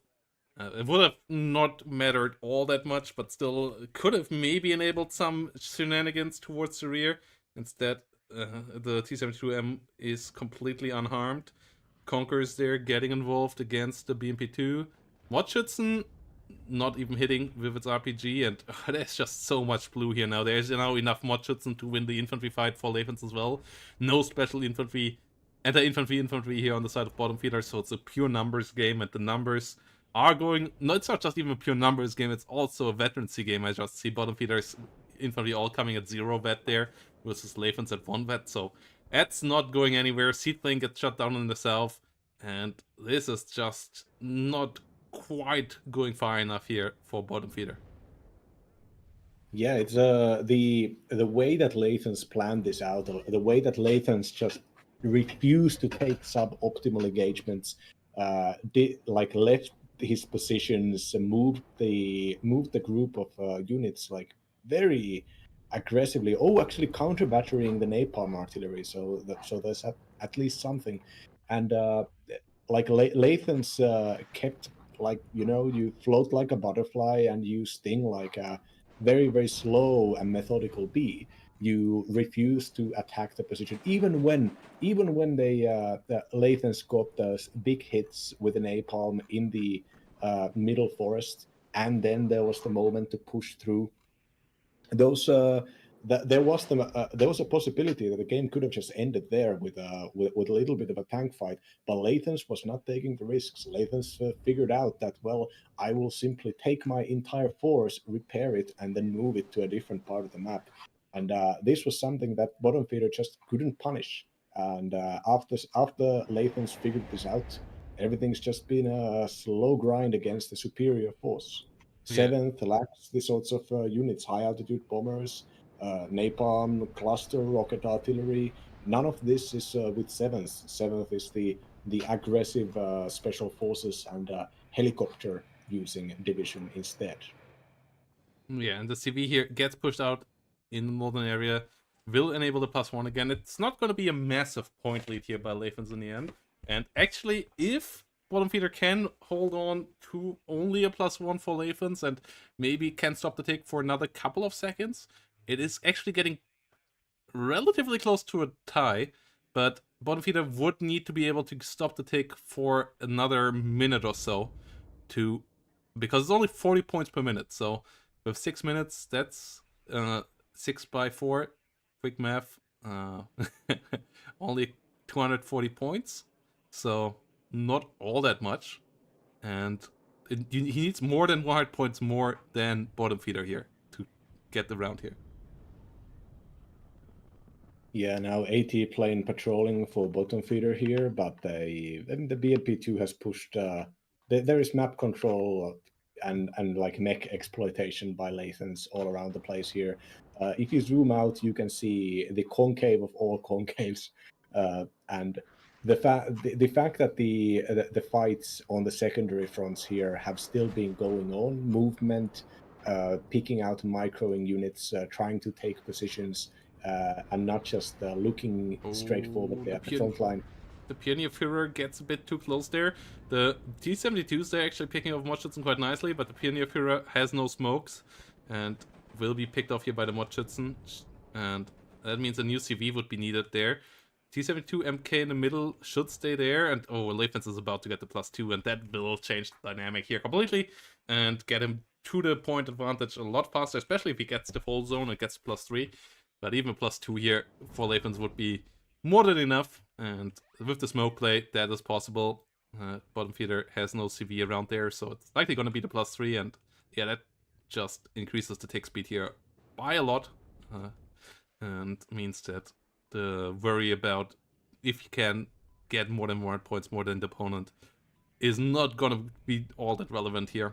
So in the end, really well executed slow game here by Lathans. That's why we love the dude, playing really methodical play. Bottom Feeder usually somewhat similar, but just not quite having the vision for doing it in this game. Like that, not quite respecting the dynamics of the division setup in my eyes. Like yes, the attacks that came were good, but he needed to be a bit more decisive with those engagements and maybe a bit faster with the first one as well. Yeah, the southwest angle was completely undefended, and there was Bottom Feeder didn't even try to send in a BMP1 or something to find out if the area was completely empty, and that gave time for Lathans to build up a very like proper defense around those parts. And if that was around like the first 10-15 minutes in the game. And that was when I kind of figured out that Bottom Feeder may have gotten too much of a bloody nose to actually finish this. If you bet on Lathans ending up winning in the end, that's kind of like betting that T-Man is going to recover from a failed opener. Lathans is one of these people who just has so much stuff in his head, so much experience, well, hasn't really been playing as actively in the competitive scene as many other top players. But looking at Lathans, there's always this sort of a confidence that you often actually kind of see with game developers playing. Like I think this might be a little bit of a weird comparison, but you ever back in StarCraft 2 days, you remember when they would play against the Blizzard devs? Like the pro players and the Koreans would win against the devs, but there was always something different, something like overtly confident even about the developers, because of course they developed the game. But Lathans is not a developer as far as I'm concerned. I believe he's a school teacher in Norway. Yeah, but he is one of the reverend strike team members, helping out a lot, tinkering around with the game, helping out a lot, diving deep into mechanics and so on. And he has a lot of knowledge about all of that stuff. He has a lot of stats, and yeah, he knows what can happen. And he also played a good bit more between the start of the season and now, as yeah, his motivation for WARNO has come back a good bit, and that helped him out here, getting the better of Bottom Feeder. And yeah, he is still in good shape. Still not an easy guy to beat. And he made it into the playoffs last season as well. And he's on a good way now here. We're still at game number 2 to help him out getting closer. But with this game number 1 looking pretty good, I'm a bit worried here for bottom feeder in game number 2, as the decision making was just a bit smoother on Lathan's side. Though obviously, with different divisions, the dynamic could be completely different there in game number 2 as well. Yeah, like with the napalm artillery, for instance, like the kind of the confidence where the mass of units kept moving around, even when they took bad engagements for Lathans. Lathans would set up the artillery to aim at a spot, put the unit on return fire, so he could decide when the rockets get launched, and then everything else, all the unit positioning, all the storms or the recon, everything was kind of built around to launch immediately when that artillery was ready. And that's the kind of gameplay that you need to have with a 345-point unit such as the napalm rocket. And with bottom feeder just kind of moving into standard defensive posture, there was not enough initiative and not enough unpredictability to play around something that decisive. Yeah, Harm 70 here, really good usage out of this as well. Yeah, Lathans in general, I talked with him, is confused why not more people abuse this unit. Yeah, and he really showed the power of it in the amount of area denial that it can deliver in a matchup like this. And even in openers, it can be still pretty brutal as well. But we haven't seen it all that much there as of late. So gonna be interesting to see if that might have a comeback. And yeah, really job well done here by our player in blue. And bottom feeder will need to find a better setup for game number 2, better kind of matchup, and maybe find a more decisive engagement for his division's advantage, because this wasn't quite it. Really well stopped airplay from Lathans as well, knowing that the airplay of 7th could be his downfall, microing the cup completely throughout the game without losing any to seed. So really well executed there in the micro 2, and got rewarded for that with killing the seed with coops and so on. So gonna be interesting to see if bottom feeder can turn the dynamics a bit around, or if Lathans can get the 2-0 victory here. Quick break, guys, and then we're gonna be back with game number 2, Lathans versus bottom feeder.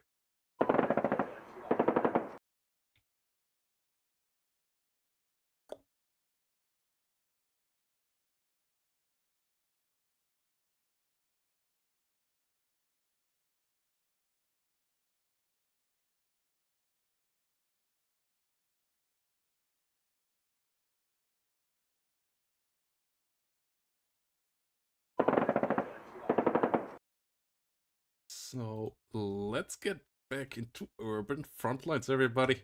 We're back on my favorite ranked map currently, and we're back with 2 of my favorite divisions as well. As on the right side, we have a lovely East German division, 4th mode though, a division with a lot of speed and some solid mech behind it.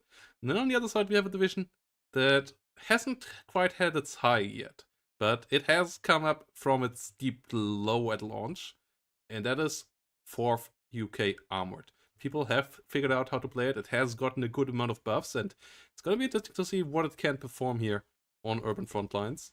And yeah, what do you think about all the setup here?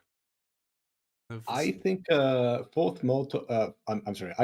I jokingly called it fourth infantry, but it is a fourth armored division. The reason is that its infantry tab is just very powerful. It's got a lot of nice, not really like key units, but units such as the motorized scouts, the 8-man recon team that we see here for Lathans. It's got the bombers with the only bombers in the game with long range radar missiles, and it's got the ability to print out a lot of slow fire support tanks for its pretty decent infantry. And it's like technologically, fourth AD is just outdone by most divisions by 100-point chieftains with 12 armor and 16 penetration at 1.9k range is going to lose against any tanks that have either better range, better speed, or better armor, or better penetration, or better range. But if it is, or if fourth AD is played against a division that is also lacking in high tech units, mostly relying on T-55s and variants of those, then 4th AD can actually kind of be in its element. It's good units such as the Darkfire AA, and its ability to bring out like a lot of fast infantry, both cheap, such as with the Terriers, and with the more expensive stuff, rifles, etc. Uh, I think it can be played very well. I personally don't do that because these tanks are 40 kph, and I would rather not play the game than play with 40 kph tanks. That's just me, of course. We're seeing Lathans bring out a defensive unit, the FV432 Milan, with a gun group, a 4-man gun group unit, 60 points, but you buy 60 points and you get an ATGM and you get a 4-man infantry squad that can hold the position. You don't get the flashy stuff, but if especially on a map like Urban Frontlines, where gun groups holding these sites efficiently can actually pay off in the long term. I love seeing this pick for Lathans. I'm not sure if they get the super heavy howitzer for the British, but I'm pretty sure they do. Yeah, they do get that, and the speed advantage is with the other side, with bottom feeders, with the Fallschirmjägers, but with something like the AVRE Centurion, you can smack the infantry Fallschirmjägers on the other side quite hard. And we don't even see any T-55s here. That's a bit of a weird choice. Usually we currently see a lot of T-55A openers, though against T-55A, the Chieftain Mark 6 doesn't even trade that badly. And yeah, we have the Temu, like the IFV ordered on Temu with the FV432 Milan. Like, that's just your absolute discount fire support ATGM vehicle. It has an MG, it has a Milan, and it has smoke, so it can be an all-around support unit, but it obviously doesn't do it as well as something like a BMP2 or a Warrior or so could do. And yeah, Sultan coming here through the middle. The big armored plop is actually moving towards India, and that's going to be interesting. So Charlie, completely abandoned here by Lathans. Lathans just gonna leave a couple of defensive units in the center so that Bravo and Delta don't fall instantly as well. And this likely either directly attacking Hotel or pushing all the way out to India. Yeah, it's very, very obvious that 4th Moto is going to go into the middle. Middle is the expected area. 4th Moto has the Fallschirmjäger opener, which perfectly can take control over these key positions. And even their Fagot missiles can easily penetrate all the tanks that are currently out there on board. So these are, you don't want to strike at the enemy strong point here. Moving up and trying to get into India can allow Lathans to exploit their mechanized advantage, force the enemy to move around with infantry while all of your points have been spent in chieftains and AVREs. Now, is bottom feeders' reactions are either, well, are they going to send a helicopter? That's the wrong move. The British have good planes and track rapiers. Are they going to start buying tanks to defend the north? Maybe, but that would, even though that could work on the long term, immediately that's not really a solution. That's pretty expensive. Or are they going to reposition their existing units into countering this? Now, looking at the recon here, we know that bottom feeder knows where and what Lathans has. Doesn't have perfect information. The chieftains here haven't been shown, probably going to be shown in just a second as they get into the Outflyers range. And then we can see if bottom feeder is going to counter this by starting an infantry attack further west, or by just trying to desperately contain this force. Containment is the realistic option here. T-55 AM2s, AM2s getting both. These are the best ones, but without the Bastion missiles, and the Conqueror's vehicles have not been moved anywhere. So far, Lathans probably going to get this point now. Yeah, the push with a lot of tanks coming forward. The 4th air tap is pretty strong as well, but the double track trap here is a good reaction to any airplanes coming in as well. They have pretty good accuracy and 6 damage missiles. And the aim time is not great because they don't have radar. So usually the bomber gets through, but then gets shot down by the tractor here that also then can fire quite rapidly with the second missile and shoot them down before they can escape. And the Darkfire is the upgraded version of that. Better range, good aim time, amazing accuracy, insane accuracy for an AA unit. And yeah, the Chieftains and Centurions pushing through the north will hunt down the Fallschirmjägers there, will hunt down the couple of ATGMs still around, and the push here with the good, cheap, but still quite heavy combined arms is pushing on, and Bottom Feeder will need to find a way to contain this. Otherwise, the tick is going into Lathans' hands, as once India falls, the tick will swing to a +1 for our player in blue. All right, there's an aircraft defending the helicopters. There are 2 helicopters, older generation Hinds. These are not the expensive ones, but Hinds nonetheless. And with the 2 tanks moving in. Now, problem is 0 recon. Aufklärer down south is too far away to actually spot any of this here. So now Tractor Piers getting a perfect shot against the armored helicopter. Tractor Piers are really good because they do quick follow-up shots. So even if they take some time to aim, they can pretty reliably take out helicopters. And 0 Vet Terriers, 40-point 8-man infantry units are kind of holding the physical line. So the T-55s getting there, they're going to get stunned, and getting stunned makes them so vulnerable that probably the Chieftains can go in and get the kill. So far, Lathans' plan working out pretty well. We see another 3 Chieftains moving into the battle space with 2 155mm howitzers getting also pulled in by Lathans. Lathans realizing that they've kind of got what they wanted here, and now is the time to start armored division gameplay, which is exploiting the artillery and getting rid of weapons thieves. Yeah, MiG-29 here flying around as well.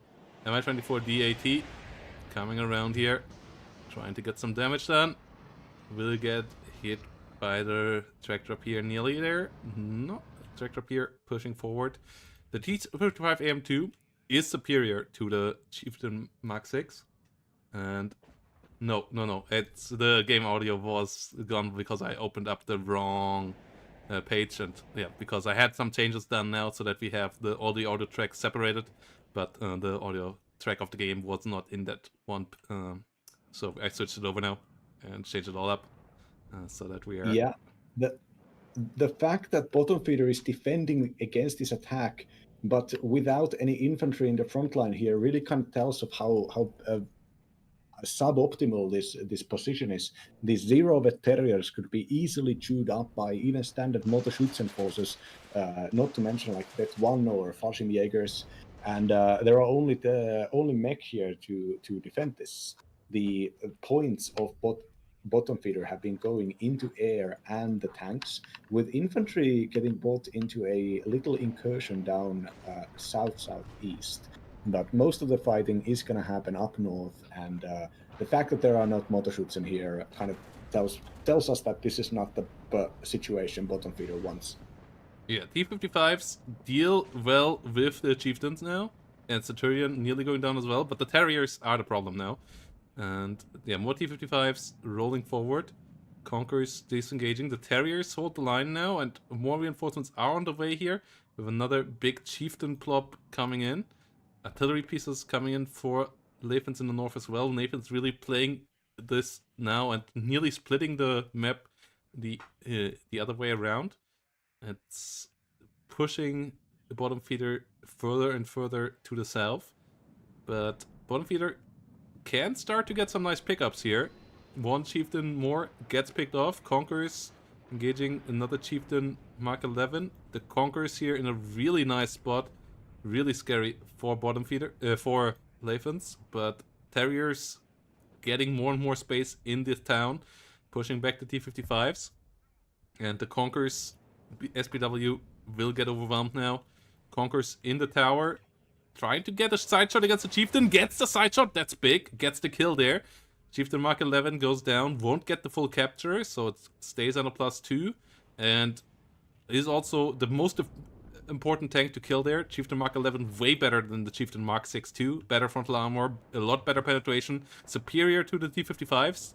Now the T-55s are the king of the front line again, but the infantry is lacking. Only now we see 4 Modshots and SVDs being brought to the front line, and until then, Lathans might be able to dig in even deeper. Rifles on the way. The Conquerors in the high-rise building that can't be spotted because there are no recon infantry for Lathans is the MVP here right now for bottom feeder. Without that unit, the front line likely would have been lost already. Yeah, the 2 infantry scouts, bottom feeders sent down south, were taken out by Carl Gustavs while they were still in buildings. So bottom feeders' actions down south not working out for the moment. Even the Bastion-enabled B variants of the T-55 AM2s are here in the front line. Motorized scouts have Carl Gustavs, and the Carl Gustav is like a perfect counter, basically, in this situation. Even if it doesn't kill or do that much damage in the front armor of the T-55s, its range and its suppression means that when they reach the Carl Gustav range, the tanks need to stop. And now side shot getting enabled here. Motorized scouts missing and taking a bunch of fire, of managing and 1 side shot against a key tank. Yeah, Terrier is now pushing forwards against the T-55s in the middle as well, but not getting any hits either, and being stressed out, being pushed back. Conquerors in the middle, gets evacuated. The 155mm might not be able to get the kill there. Nope, Conquerors will actually get out of there alive. But the T-55s just push over the Terriers. Those only have law, and that means they can't kill the T-55 frontally. Just gonna get shredded there, and the Mudschützen of bottom feeder now can rotate back into the north. +2 here is still going on for Lathans, but the loss of the front line here now is dangerous. Has to be careful to not lose all his support equipment either. The tractor appears and the 155mm is evacuating now. That is key. And the recon might want to get into positions where it still can stay alive and help out spotting as well, whilst new units need to be coming in here to stabilize the front line, as it's a bit of an overextension here right now from Lathans. Yeah, the T-55s here, with their infantry reinforcements, did enough damage, and with not enough micro for Lathans to actually solve this. There are rifle units here with their low 80s, which could, in very quick succession, destroy a bunch of T-55s, but those are not in the positions where the T-55s are currently pushing through. With the Aufklärer here moving into an even further in to spot for this attack now, I think this is the time where the T-55's guns with high accuracy can actually kind of start getting map control. There are Milan 2s and there are MCTs around, but sending these SPW-70s to just kind of screen it and tank the missiles if need be, it's tactically enough. Lathans' forces, and especially the tanks, are very slow, so they cannot dip in and dip out of engagements. If the engagement happens, they have to commit to it. Yeah, rifles and Spartans and Milans here in the middle get run over by some T-55s. Lathans in a bit of trouble there, as he still has the +1 in the north. And yeah, really well executed engagements there with T-55s, and really well microed conquers there by bottom feeder. That unit being the MVP so far. If the game is going to be won by bottom feeder, it's mostly on the works of this PLAR Conquers. It even gets another hit here against Centurion, maybe being enough so that it can't escape here from the T-55 fort, as it's slowed down as well. Milan 2 gets shut down. We have Chieftain Mark 11s on the battlefield now, rotating around. Those are a good bit better than the T-55s on the other side. 14 pen, 14 armor here versus 18 pen, 15 armor on the side of the Chieftains. So 1v1, they outclass the enemy a lot, and it's currently a 3v4, which is still likely to be an advantage here for the Chieftains. But they obviously first have to get those engagements in the correct order. Side shots can change a lot of things. They get a good hit against one of the T-55s here. T-55 gets an engine damage on one of the Chieftains, but goes down now.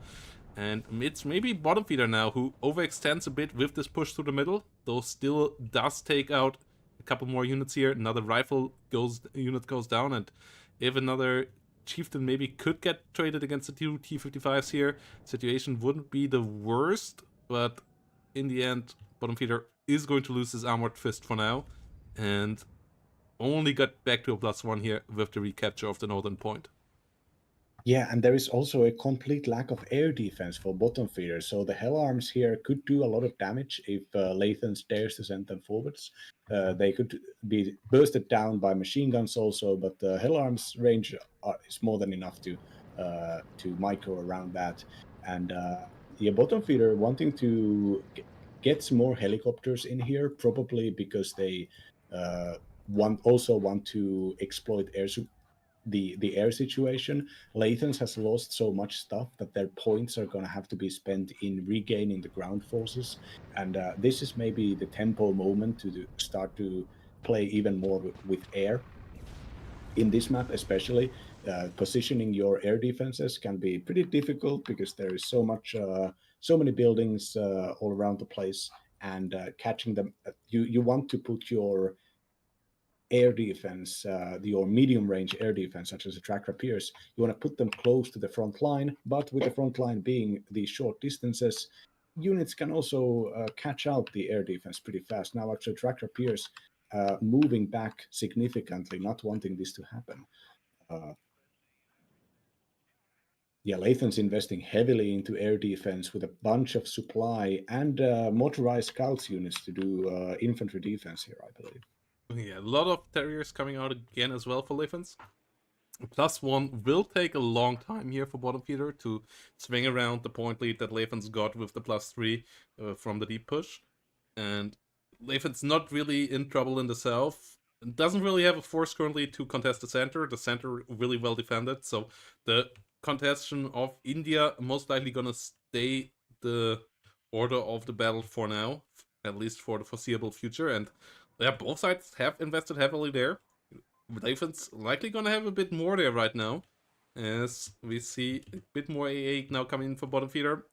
Coops and Strellas being brought to the front line in good numbers, but the T-55s are outclassed a bit now by the heavier chieftains arriving on the front line. The Modschützen being supported by cheap Fagot ATGMs, but no Conquerors here. Only the one in the high building, and the 155mm artillery could deal with that. Hunting currently SPW Conquerors instead, which should move further than they right now do, and two of them going down here.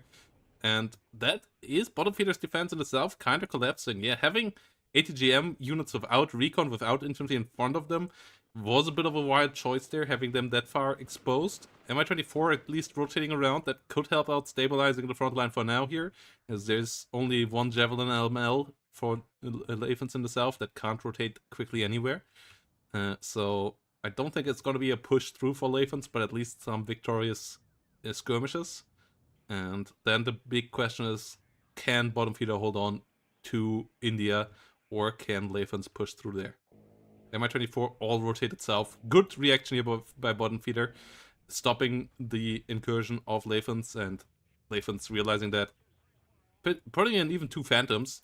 These Phantoms don't have guns, so they have to do it with the AM9Ls. Two of them might be able to do it, not with the first run though. MiG-29 coming around, but it's 1 versus 2, gets a good first hit, but immediately gets shut down. Takes one Phantom with it though, and the Coops are around here as well, but not quite in range here of the Mi-24D yet, so the Phantom still might be able to get the kill that it came for. Yeah, the Phantom's one of my favorite units, the British Phantom F3, has both the A9L missiles, which are the good ones, 60% accuracy, and 4 Skyflash. Does not have a gun, but the discount for not having a gun is enough for this to be maybe my favorite air supremacy fighter, actually, just for that little bit of a discount and tempo advantage. Of course, not the best in taking out helicopters, but now Lathan's mech and the Saxons especially are moving out there behind these Terriers to Terriers acting as kind of the screening force that finds where the enemy is, and then the vehicles get given commands based on what Terriers find. And will there be a tank counterattack from bottom feeders, T-55s. Currently, they have targeted a bunch of infantry, but meanwhile, artillery actually countering and getting perfect hits on one of the hyper-modernized T-55 variants. Yeah, the one with the important Bastion ATGM that can stand down tanks, especially good against chieftains that need a long time to close the distance between maximum range for ATGM and maximum gun range. So that can be really helpful in this matchup as well. Mi-24Ds here have to be careful, but with the rockets can still be helpful to stop some infantry pushes. The CV off bottom feeder went down in the north, and the flank here through the whole full north working out quite well so far for Lathans. Oh, Lathans once more with the panic smoke, smoking against a single Fagot with all the vehicles. Takes a bit of time here now to reload all of that. He has the cargo quite close by, but buys our player in red maybe a bit more time than they kind of deserved for only having a Fagot there. The tractor Pierce pushing forward. Good positioned conquerors here. Tractor Pier not quite getting hit. The Fagot and T-55 M2B not successful here either so far with their hits. As the Conquerors will try again. If you kill all the Tractor Piers, that would be big, but Lathans realizing it this time around, smokes off. Lucky there, and keeps on pushing around the flank here. But more Conquerors, more AT guns coming in. Bottom feeder going all out turtle mode now, and that works out if he can get the advantage, but if he gets pushed out before all the defensive units come in, then getting it back with these defensive units won't be easy, as they don't push well into enemies. Conquers teams the Rapira guns, so yeah, bottom feeder still needs to hold out for a couple more minutes here before he actually can rely on that.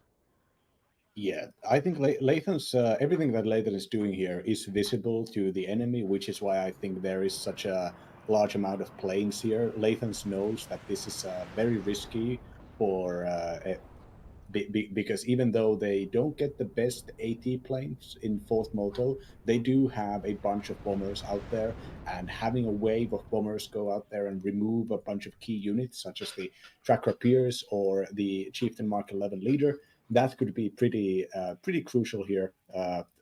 Pretty striking. I think Lathans is trying to recreate the strategy or the ideas of the last game, what moving their entire mech force and trying to find the angle where the enemy is the weakest. And instead of going straight into the front line of T-55s, is now trying to have the T-55s follow them up to open ground, and where the Hell Arms here are opening fire and not doing damage for now, but the Hell Arms are in perfect positions if the T-55s try to advance even slightly further up. Yeah, T-55 also getting side-shotted here by Striker, getting a good kill there. Striker's a great vehicle as well. Tractor Pierce going down though. 2 of them getting killed off. That could enable some planes coming in potentially, though. A good couple more Javelin LMLs being brought in. There is a Darkfire further south as well, but right now the helicopters could be having a good time there. Javelin LML coming around. Issue is that just there is not enough units here protecting against the Chieftain rolling into the zone right now, and Lathans still has the point advantage here. Javelin LML gets picked off in the north as well. No AA around right now. Helicopters, planes could run in against this northern plop right now and devastate the Chieftain Mark 11s. But currently none of them coming in yet, and that's a big mistake.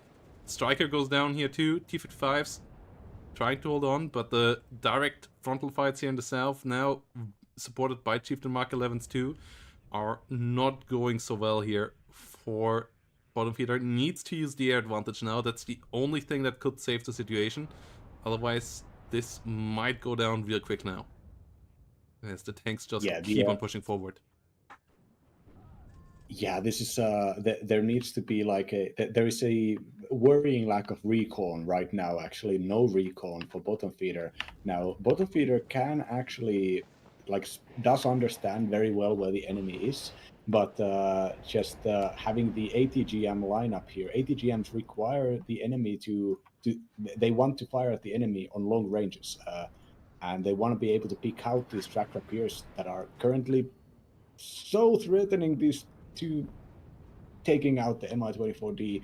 Very crucial that these even these Falanga missiles actually would manage to do some sort of damage. Hellarms are just superior in this sort of gameplay. They are cheap, they're 65 points, they have the better and more missiles than the Falanga, the Mi-24 Heinz, and their Hellarms are not really worth risking your anti-air units, but the Heinz are. Track Rapier here getting stunned by a Conquerors. Yeah, and the SPW is now here trying to push around. The Chieftains are pretty stressed out. There were a couple of nice kills on some support units, but as you said, Bottom Feeder lacks the recon right now to actually understand what's going on, and that's big here. Like the knowledge disadvantage towards Lathans, who has motorized scouts and scimitars all around the battlefield, helping out, constantly spotting what Bottom Feeder is doing, is big, and the knowledge gap of knowing how weak the enemy air defense actually was didn't allow for the investment into planes, didn't allow for the helicopters to immediately take off and get back north. And we now see Bottom Feeder trying to push through the middle, actually is achieving a decent amount of success there. Aufklärers and Fallschirmjägers did push through a good bit. SPW is driving deep into the rear zone there, but there are Chieftain and Centurions now on the way. He might get into Bravo and Delta for a while. Bravo at least will be captured. Stops the tick right now. MiG-23 rockets came in. Not the most efficient units, but currently more blue units than red units dying again. Though the situation might be temporary, as we have a good wall of defenses here for Lathans still in north. Coops driving way too far forward for Bottom Feeder, losing two of his important coops there immediately. And yeah, has the capture now in the rear zone of one of the points, but only a +1 yet. A +3, a +5 would be big, but the Centurions and the Terriers all coming up already. If he could go into Echo maybe as well, but the Lynx Helm there too, yeah, no, this SPW will get into Delta and get a +2 maybe for a bit, but in the end, India is still the key point here, and there, Lathans still has the lead. Yeah, 4th Infantry Division sending here another wave of Terriers, 5 Terriers going in and securing the backline alongside with the exceptional optics, recon helicopter, the Chancellor, and with Bottom Feeder having absolutely no reinforcements for that little excursion. This means that the northern attack has to break through. Just trading well is not enough here. You need to get into the position of either Echo or India. And 2 tanks without any recon moving from the northeast corner with the 55 AM2s. They are in a pretty decent location, and there isn't that much to counter this. Oh no, a fire computer reset. Engine destroyed on one of the Centurions. The Mi-24Ps here with the Cocon missiles doing a decent job. T-55s, yeah, the northern ones trying their best. There is still a damaged Chieftains, there is still a Striker. And the ones in the center try to push through as well, but lack infantry and recon support still as well, and the Chieftains are still there. Mi-24Ps are here now, but they won't be able to get much done either. The +1 is around for now. It would be draw territory right now, which with the win of Lathans in game 1 would still be a win for Lathans, but at least a slightly better point situation for Bottom Feeder. But it's likely gonna get back to a +1 here in a second once Lathans has brought the unit back south, as I don't quite see how Bottom Feeder could get the northern zone captured. Scouts versus T-55 AM2s still engaging there in the north. Motschützen getting the Javelin LML, but the air spam is not here for the 4th. The Mi-24s have been okay this game, but yeah, the normal Centurions and Chieftains were, especially Chieftain Mark 11s, were good enough here. And the recon gameplay, a big advantage here for Lathans throughout the whole game. Yeah, the good recon units. There are Aufklärers on one side, as well as the Special Forces recons with the Sprengtaugers and Einsatzgruppen. But just a standard motorized rifle unit deploys at 100 kph, gets a Carl Gustav, and gets good amount of weaponry, so it can fight off standard East German infantry units. Now, also we're seeing the motorized rifles, the up-vetted also Carl Gustav units, 50 points, 2 machine guns, Carl Gustav, 9-man squads, deploys at 100 kph, very good standard core infantry unit.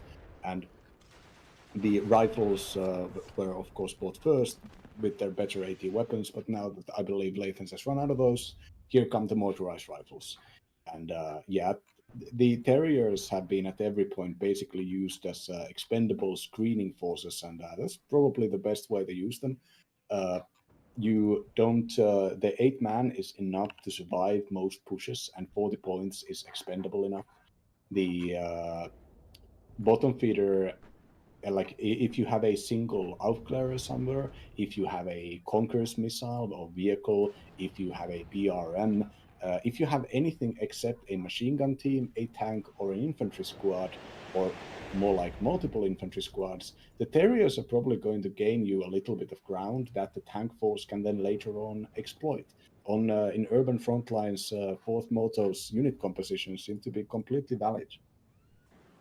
Yeah, MDLBs and BRM1Ks holding the front line nicely. Terriers will try to push forward there a bit further, but the situation is currently really solid for Lathans. The chieftains and centurions in the north holding out nicely, and yeah, here with the Terriers and the mod rifles, you really can see the difference in this division to the normal armored divisions. You come in Saxons or FV432s, so you don't get any IVs, but your infantry has good hit points numbers and good loadouts as well. Like the mod rifles have a Carl Gustav and 2 MGs on a 9-man hit point squad. That's like pretty high tier, and all of that for a cheap price of 50 points as well. So the cost efficiency of the infantry, the power level of the infantry is pretty good for an armored division. The armored part is weaker than most armored divisions, so that's the trade-off. But it has quite a cost efficiency advantage, this division, and can spam mod rifles like this right now and just flood the front line here now. And 4th mod Schützen, really cost efficient division as well, but the infantry currently just can't keep up, and with that, likely the center is about to fall as well. +1 already got Lathans now far enough up. Mod Schützen in the north from bottom feeder, getting into the zone. Good movement there by him, but his center position now is struggling. 30mm grenade launchers get overwhelmed by just way too many infantry units there, just jumping right on top of them, stunning them down. Fallschirmjäger Medis is a good unit, but they will get overwhelmed here in a second as well, as there's just a lot of mod Schützen running in immediately. Northern situation not developing great either, and the +1 takes on the +2 right now for bottom feeder, but it only needs to CV into the center now, and the center is basically in hand of Lathans to swing this around, and even the northern one likely should be capturable for him again, as his AA has dealt with most air targets, and his tanks still have the advantage here in these duels. Yeah, the so far it's been very nice seeing how bottom feeder has been adapting to Lathans's continuous attempts at a breakthrough, and it really was just the trades, the trades, the like well planned defense against the bottom feeders overextension on Lathans's side. Lathans's well planned opener that allowed him to gain that small little tick advantage that carried him to almost 700 points. And now that the enemy has been taking suboptimal trades, not massively, but just not the best possible trades all throughout the game. And now Lathans recognizes that it is time to go for the kill, sends in the Terriers, mass infantry attacks, even sending the FGRs, the bombers with the long range missiles. Now that the coups have finally been silenced and attritioned away slowly. Yeah, and it's a pretty big repeat of what happened in game number 1. Though this time with Lathans in the driver's seat for a good part of the early game as well. Bottom feeder still took some nice engagements. The pushback was nice, but he didn't get the momentum on his side. And in the end, the enemy placed the heavier division, the slightly better combined arms division, and then you need to abuse the differences there early on, and he didn't get that done. The air spam wasn't enabled. Modschützen BMP1 T55 combo didn't push through gaps, and I'm really surprised to not see T55 Ace here.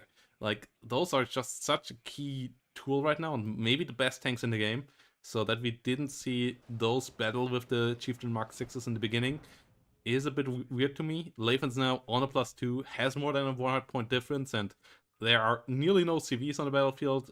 More zones about to fall, likely for bottom feeder in the south, and his northern units are on the brink of collapse as well. This is basically Germany 1918 colorized, and this would be the time to go to Versailles and make a treaty, because it's not going to get any better here for bottom feeder. Yeah, I think bottom feeder's like weakest showing was near, like right near the opener. The okay, now here we have the horrible 35% accuracy AT planes finally coming out, the MiG-23s.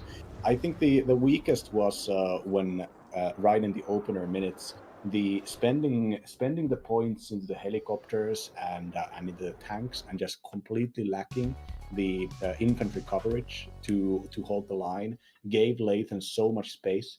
Even though bottom feeder did come back to the game and did manage to gain the positions, the opener had so much stuff going in the middle, and Lathans just completely automatically sidestepped it. This is something that people obviously need to watch out for, because the opener takes in the middle are so ubiquitous, they are so common. And the immediate panic, which is often followed up by buying a helicopter or two, just was not the thing to do there. There should have been motorized infantry SVDs getting bought immediately into preventing to challenging the Terriers, thus challenging the recon advantage of the British, and thus kind of forcing Lathans to pull their tanks further back to keep them safe from ATGMs. And the opener messing up from bottom feeder kind of allowed for this. But bottom feeder also came back into the game, managed to gain back the zones. But as we can see here with the KDRs, Lathans just on the driver's seat for so long. Yeah, the job really well done by our player in blue, securing his spot in the playoffs with this as well. And it's going to be interesting to see what we're going to see from him there, as Lathans really has a good handle, I think, on what's going on right now, and has shown better micro as well, in my eyes, than last season, where it was the end for him in the playoffs, in the quarterfinals, but maybe he could go deeper this season. The competition is tough, Pro-Commie, Skific, and co, but it's doable, and we're gonna see what we get there. For now, it's time to move on to the next group. Just one little detail. Lathans is one of the few players that on this level still does the all smoke problem, where you smoke every unit at the same time. That is so crucial. You just can't do that. That's something that even I don't do that anymore, and I'm like rank 200. Yeah, that's for sure. Interesting to see what kind of flaws, by repetition, are still built in. Like, every top level player has something like that. Like, some don't do seed micro well, which Lathans does phenomenal, as we saw in game number 1. And yeah, it shows that they are still only human and beatable. And if you practice, you can beat them as well. So consider signing up for the next season of League, and also the 2v2 tournament, guys. July Swiss tournament, perfect fit in there. We will have another one-day tournament on the 26th of July that you can sign up for. It will be played in the Swiss format, so if you sign up, you will be able to play the whole time through all 4 or 5 rounds, from 4 p.m. to around 10 p.m. CST, likely a bit earlier. That it's going to end. And yeah, sign up in those chats right now if you want to find more information. Yeah, you can find all the information here with how it all is set up. And with that said, let's get us into some Darkneutron action, as he's one of those players that had some issues with the micro parts, but is a strategic genius as well. So let's see if he can beat his opponent in GoldenPanzer, who has become better and better and better over the last couple of seasons. Like really one of the most improvements we have seen, and most constant improvements as well.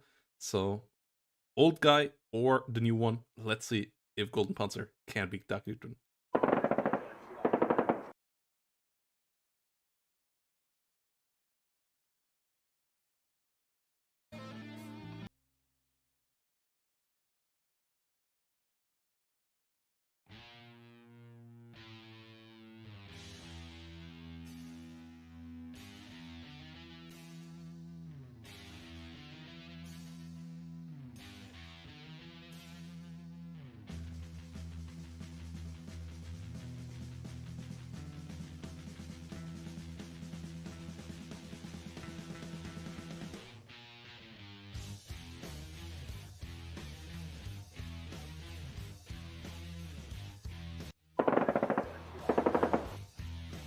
So here we go. Darkneutron versus GoldenPanzer.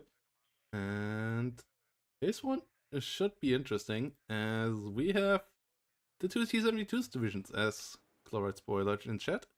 And it's going to be interesting to see if the fast one or the slightly heavier one can make the race here. As GoldenPanzer brings in the 9th, whilst Darkneutron on the left side brings in the 20th Panzerna. And which one would you bet on here on the current patch? 20th Pancerna, absolutely. The T-72s of the Polish are nearly as powerful as the T-72s of the 9th. Of course, the lack of the T-72S is a huge deal. So if you need to play around that unit, that's going to be like long-range engagements and end-game engagements going to be in 9th's favor.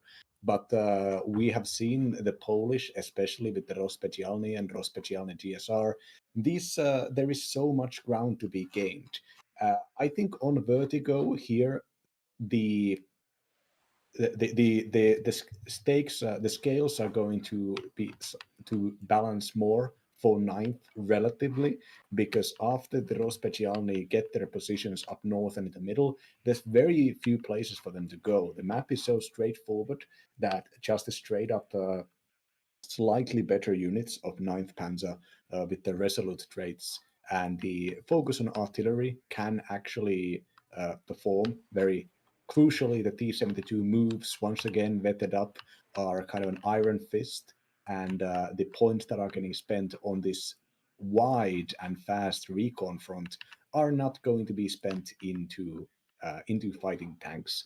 The Mi2s, the recon and the urns as well, are going to serve as the offensive edge of 9th. That's pretty risky. Those are all full health helicopters. But even if they get out, remove a couple of special forces squads, they can be worth it. But I'd say, all things considered here, I think 20th just is the better division. But I think on Vertigo, the exploitation might not be really that possible with recon. Though of course, recon advantage extremely important in all tank fights. So who knows if with the we're seeing the salamandras getting brought out by Darkneutron here. So maybe if the recon advantage works out perfectly with some air coverage and helicopters, the best case scenario is just completely freezing GoldenPanzer's attack, but GoldenPanzer opening up with two MiG-23 fighters, Darkneutron facing down with the older generation MiG-21s, and these Polish ones have not the best weapons loadout. Even the R-23R missiles, 7,000 meter range, completely superior here. Don't really know why Darkneutron bought those planes. I guess maybe hunting down recon helicopters. Yeah, hunting down the Me2 opener. It can make sense with the MiG-21s here, but yeah, the MiG-23s on the other side. only slightly more expensive, only 20 points difference, but the quality of plane is quite significant. Oh, but only one of them engaging it right at the beginning. Big mistake there in my eyes by GoldenPanzer. And the MiG-21 actually gets the victory here, at least for now. MiG-23 too slow here to hunt down. Strela 10 helping out from below as well. And it's actually the MiG-23 that goes down first. Okay, the AA of GoldenPanzer with the coup getting a hit there. Helps out, but the other MiG-23 goes down as well to the Strela. Ooh, victory for Darkneutron there. Just out controlling his opponent there. GoldenPanzer trying to shoot down Me-2s there when the MiG-21s were still in the air. Mistake for sure. And the helicopters also die real quickly here. This is not quite the opener that GoldenPanzer hoped for with the helicopters. Rospesnialnis and Honkers there holding out nicely. He has a good bit more heavy formations in the south here with 3 T-72s against only 1 on the other side. So maybe there's a push possible. Malyutka P and 1 BMP-1 not really that scary if the mod Aufklärers can spot all of this. So the T-72s maybe can just push through here. Salamandras with the Malyutkas, that's a bit scarier. Coop come from the rear, has to help out. And mod Aufklärer also take a lot of damage before the T-72 MEVs can intervene. 30mm grenade launcher just goes down immediately. Rospesnialny actually the unit currently under fire, and GoldenPanzer is a bit stuck here. Yeah, GoldenPanzer's now here we can see the freezing effect, getting the enemy recon and even the light ATGMs, the Malyutka Ms and the Malyutka Ps. Oh, SC-22 doesn't get the kill on the Coop, gets the stun, so likely he's gonna get out alive. Coop super stressed out. Oh, that would be a lucky hit. No, SC-22 gets hit once, will make it out alive. The Rospesnialny GSR about to get picked off at least. Down to 1 hit point. Aufklärers running it down now. Salamandra still an issue here, and yeah, the freeze, as you said, is real. Good containment now by Darkneutron on the south, and will get the point advantage with the capture of the north. And that's the issue with 9th in this matchup. You eventually will have to take Anna, because the fight in the north is going to be a slow one. You have the BMP-2s, but so does 20th Panzerna. And your mod Schützen may be a bit better than the base infantry of the Polish, but not by much. So you kind of have to use your T-72 advantage that you have slightly, but it's not going to be easy to use the T-72S in that effect. So yeah, interesting to see what's going to happen here. Yeah, very difficult to use the 2,800 meter range missiles offensively. Now, the T-72 M1s, which used to be hilariously underpriced, nowadays 195 points, still one of the more powerful and numerous tanks than if GoldenPanzer can build up like a group of 4 T-72s here, while Darkneutron's forces are kind of stretching all around the place with some Salamandras, Piekota-Schmechters. Is this a bug, or are there actually units locked into the base? I'm not sure of this. Now, just having no idea what Darkneutron did there. It's something like Medi and Darkneutron, really the guys who over the history of competitive WARNO have forgotten the most units, and it seems to be another Darkneutron striking here. No idea what happened with the Fagot team there. Yeah, I'm pretty sure that double clicking and then pressing U, maybe, I don't know. Yeah, but GoldenPanzer is pushing forward a bit now in the middle, has the BMP-2 there, has another T-72 coming up, and his is coming faster than the T-72 M1 of Darkneutron, so there is a bit of a window now of opportunity with the second recon unit of the Aufklärer getting into the middle as well, spotting any potential side shots ATGMs there. Iglas pushing forward against the Salamandra.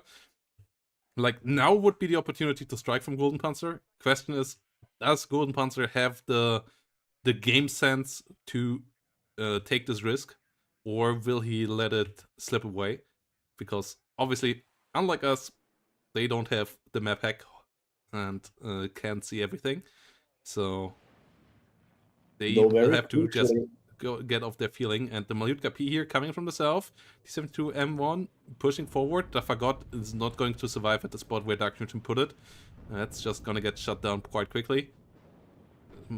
And yeah, there it goes. And now the MEV pushes forward to the next target.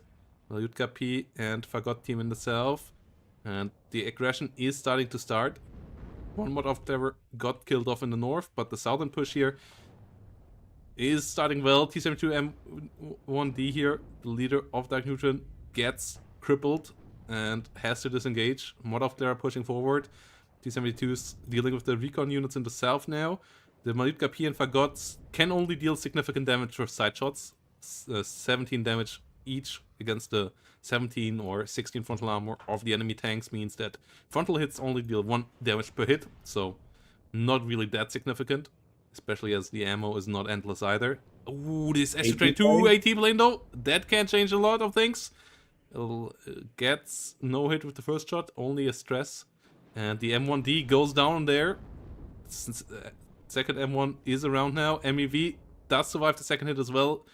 SU-22 was stressed out from the Coop's near miss in the first shot. And the MEV is now pushing forward. M1 pushed back here. And GoldenPanzer is getting the job done here so far. With the pressure slowly moving forward. Every single hit here, every single moment was crucial for Darkneutron's reinforcements to arrive. Now the second T-72 M1 is here, and third one is just behind the corner. But the fact that none of those those air missiles hit has not pushed GoldenPanzer further back. Now the GoldenPanzer's Motorschützen can be here and act as spotters. And now that the numbers of GoldenPanzer's forces have not been pushed back in the motto of Clara is getting in position. This is going very well. Like Darkneutron just had to buy like 1 minute of time for the tanks to all move there together and to get a preferential engagement. Now T-72 M2 Wilk actually getting bought here with another fighter, likely trying to dive the urn, which I think is kind of a risk, knowing that there's a cube out here. Would probably maybe use those points for something else, but yep, Mick getting cooped away. Now this is this here is I think this here is a numbers game. Middle is controlled by by GoldenPanzer. North is controlled by Darkneutron. Or most of the points in the game are being spent in this tank attack here.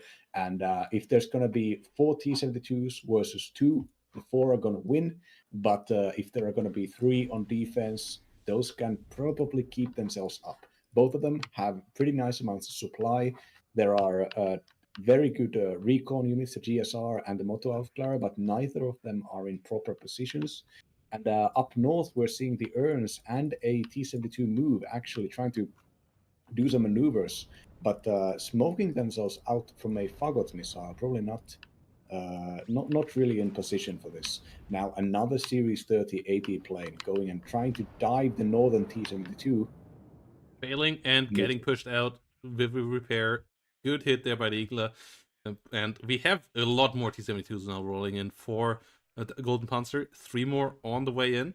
The Fagot missile from the middle was constantly annoying here at the repairing T-72s of Darkneutron, though it's out of ammunition now nearly and getting shot as well. The GoldenPanzer aggression here, kind of taxing the north and checking Darkneutron, calling a potential bluff. I kind of like on some end, though on the other side, I kind of feel like another T-72 MEV in the south maybe could have won that engagement earlier and have him allowed to be into Anna right now. So I'm not 100% sure if that was the right call. But at least he's active with those units. At least those units are not just sitting up north. So I'm fine with it for now. They just need to find a bit more value. And then he maybe can enable a capture of Dimitri. Because currently none of the heavy forces of Darkneutron are allocated to the north. Only now a Wilk is coming in. But there are 2 BMP2s here as well, together with the MEV. So in total, that should be able to be the Wilk. So yeah, Darkneutron also bringing in more BMP-1s there.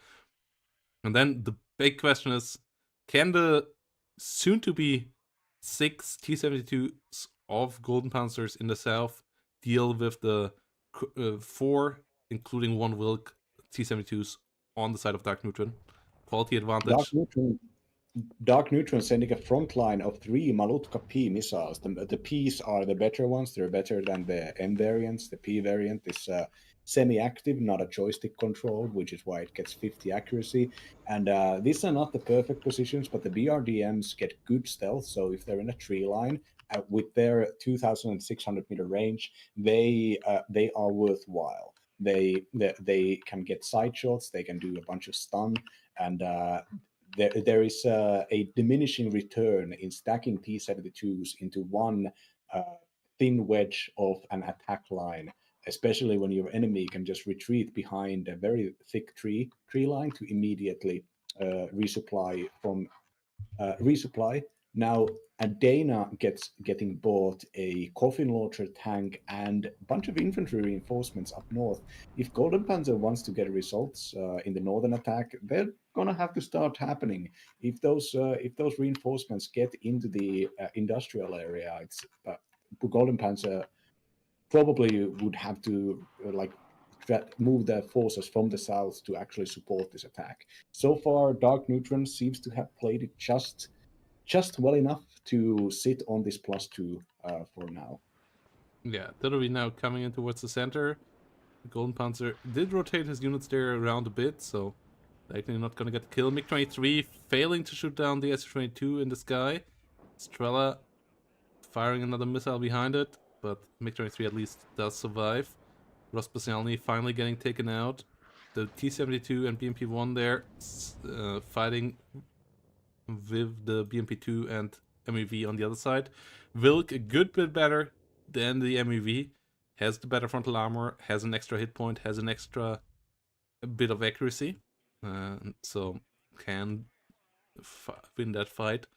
But the T-72 MK here slowly tries to come in and swing this point around. It's gonna be an interesting fight, as GoldenPanzer is in the defensive positions now and might be able to hold on here. 2 BMP-1s going down already. Fagot gets engaged by the Modschützen and the leader T-72, and that could swing the whole situation in the south as well. If GoldenPanzer can win the northern fights, then it's going to be his opponent who has to push in the south again, and GoldenPanzer still has even the holdouts there with his recon further forward.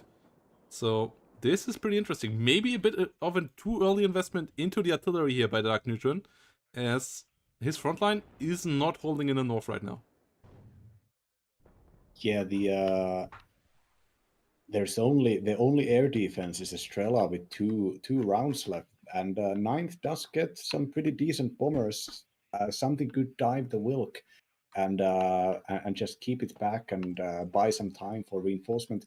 Conqueror's missile actually hitting the Wilk, and even if it's not crucial, just making it clear that that thing is on the range of something is probably going to have Darkneutron play with a little bit more carefully with it. So far, not so. Trying to get that BMP-2 kill. T-72 moving into engage.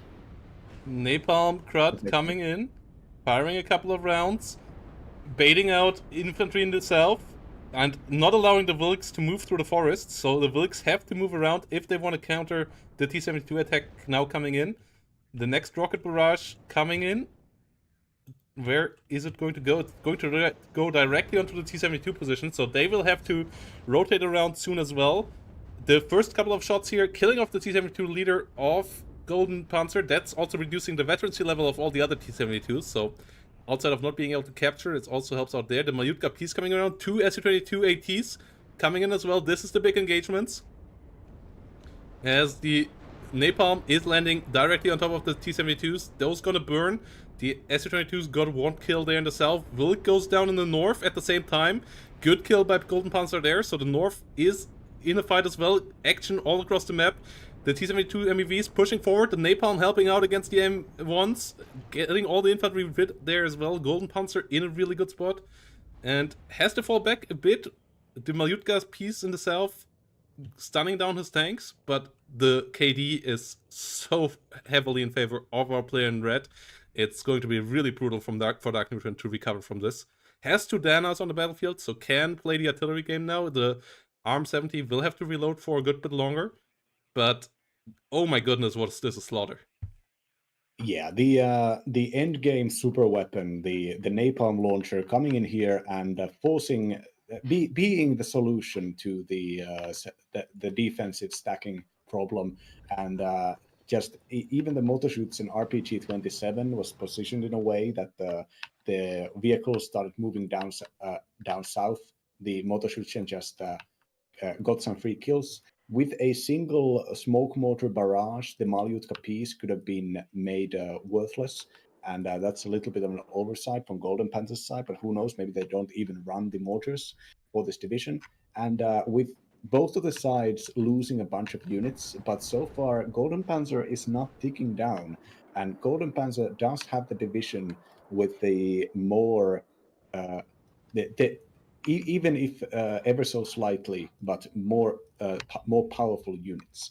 Now we're seeing these Veterancy 2 BMP1 PD Conquerors armed BMP1s bringing out some more Motorschützen. Now these are obviously the kind of the premier troops here. They are up-vetted Motorschützen, East Germans, basically behave like standard elite forces when it comes to cohesion recovery, because the resolute rate is equal to one level of cohesion resistance, basically. Ooh, now the Wilk engaging very close. On the Malyutkas, Wilk engagement is interesting. The Malyutka piece both survive barely, as the last couple of rockets land there. At the same time, BMP-2s and T-72 trying to stop an infantry counterattack in the north. The Saperjis of the Polish have an AT weapon. It's a terrible AT weapon with the Komar, but good enough to kill off the BMP-2 there with 2 shots. But most of them get pushed back. T-72 is engaging as well. T-72AS aiming its good rocket launchers. Ooh, Saperji get another Komar hit against the T-72MK. As that one is pretty low, but the Saperji now ran out of ammo. MEV did their job. Malyutka P goes down in the south as well. There's still no capture for GoldenPanzer in the south, but it is closing in, and this situation here is a pretty tough one for Darkneutron now. Artillery coming in towards the Coops and Chilkas in the south. But yeah, the T-72MK doing its job. T-72AS kills both units. CV at least down, so at least no quick capture of center. But more and more reinforcements here coming in for GoldenPanzer. MEV running deep now as well. Will run into the T-72AS and shows side armor. Gets killed off there. T-55AS double kill on T-72s. Important kills there for Darkneutron. Artillery getting the coup in the south as well. Might get an MEV as well. Nope, that one will survive. But reinforcements here coming in. A lot of T-72Ms. And GoldenPanzer now needs to take this 3 line so that he can capture Anna and get a tick. Is doing that right now. And that is important. As if he would have left this territory now and the 3 T-72s could have arrived, the situation still might be able to stabilize here for Darkneutron. But this way, it's likely going to be a tick soon here with a +2 for our player in red. And that's a big problem for Darkneutron. Yeah, Salamandras providing some technical ATGM coverage here, pushing the T-72s to the other side of the forest. Shilka is going to be pushing here, trying to take out those helicopters. But with 3 T-72 M1s of Darkneutron trying to recapture the zone, with 2 more getting bought in here, and 2 Danas to provide fire support, though those are aiming up north currently. The Motoaufklärer of GoldenPanzer is key here. There is no recon for Darkneutron, so now as the attack happens right now, GoldenPanzer has positioned their units to engage these on close ranges with the cluster plane coming in. Oh, so good. So good. The T-72s are really low. The ones off GoldenPanzer could move forward, and there we have it. Darkneutron does surrender, and GoldenPanzer takes game number 1. 9th Panzer Supremacy. It's unbeaten in Division 1, and people said it would be useless after the nerfs. Nope. T-72 Supremacy does continue, even though it's other T-72s in this one, but East Germany unbroken. Yeah, if the game goes into the late game, that's when 9th Panzer superiority with the larger number of planes, I believe, at least plane slots, and with the we didn't see the T-72S, but it could have, of course, worked in certain positions here. and the napalm artillery naturally. Now the opener recon, very recon heavy opener, did work out a little bit, but I think there was just too many points spent, even though those are some of the most cost-effective recon units in the game currently with 20th Pancerna. Just the sheer amount of them, I think, cut a little bit into Darkneutron's defenses. The fact that GoldenPanzer could basically reliably have the numbers advantage, even if just by 1 or 2 units, and the fact that Darkneutron, when they had their ATGM concave, would very heavily use that one southwestern sightline, but didn't really, from what I saw, use the ATGMs in any other positions. This made them too predictable and easy to basically counter and approach. Yeah, and in the end, we have the 1-0 lead here for GoldenPanzer. Getting a step closer to the playoffs, a win here would be big. And that's the question if Darkneutron will allow that in game number 2. The matches were for sure close. There was a lot of back and forth there. And really close fighters. Great decision making by both players in a lot of moments. But GoldenPanzer, with the fights in the north going his way, really cutting it through. And yeah, thanks for all the follows here, guys, by the way. Good stream today. Lee America, Anton Duinel, Mikael 47, and we also had Not Burned Pies earlier too. Thanks for all of you.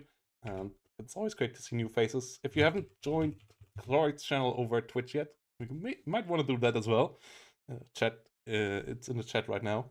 And with that said, yes, recently, actually have managed to get some streams in finally. Don't have enough work hours to keep myself up, but I'm looking for new jobs, so I have some time to stream. And yeah, with that said, let's get us towards the next game, guys. So quick break, then game number 2.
And it's another Crytek game. Really has risen heavily in popularity in the league.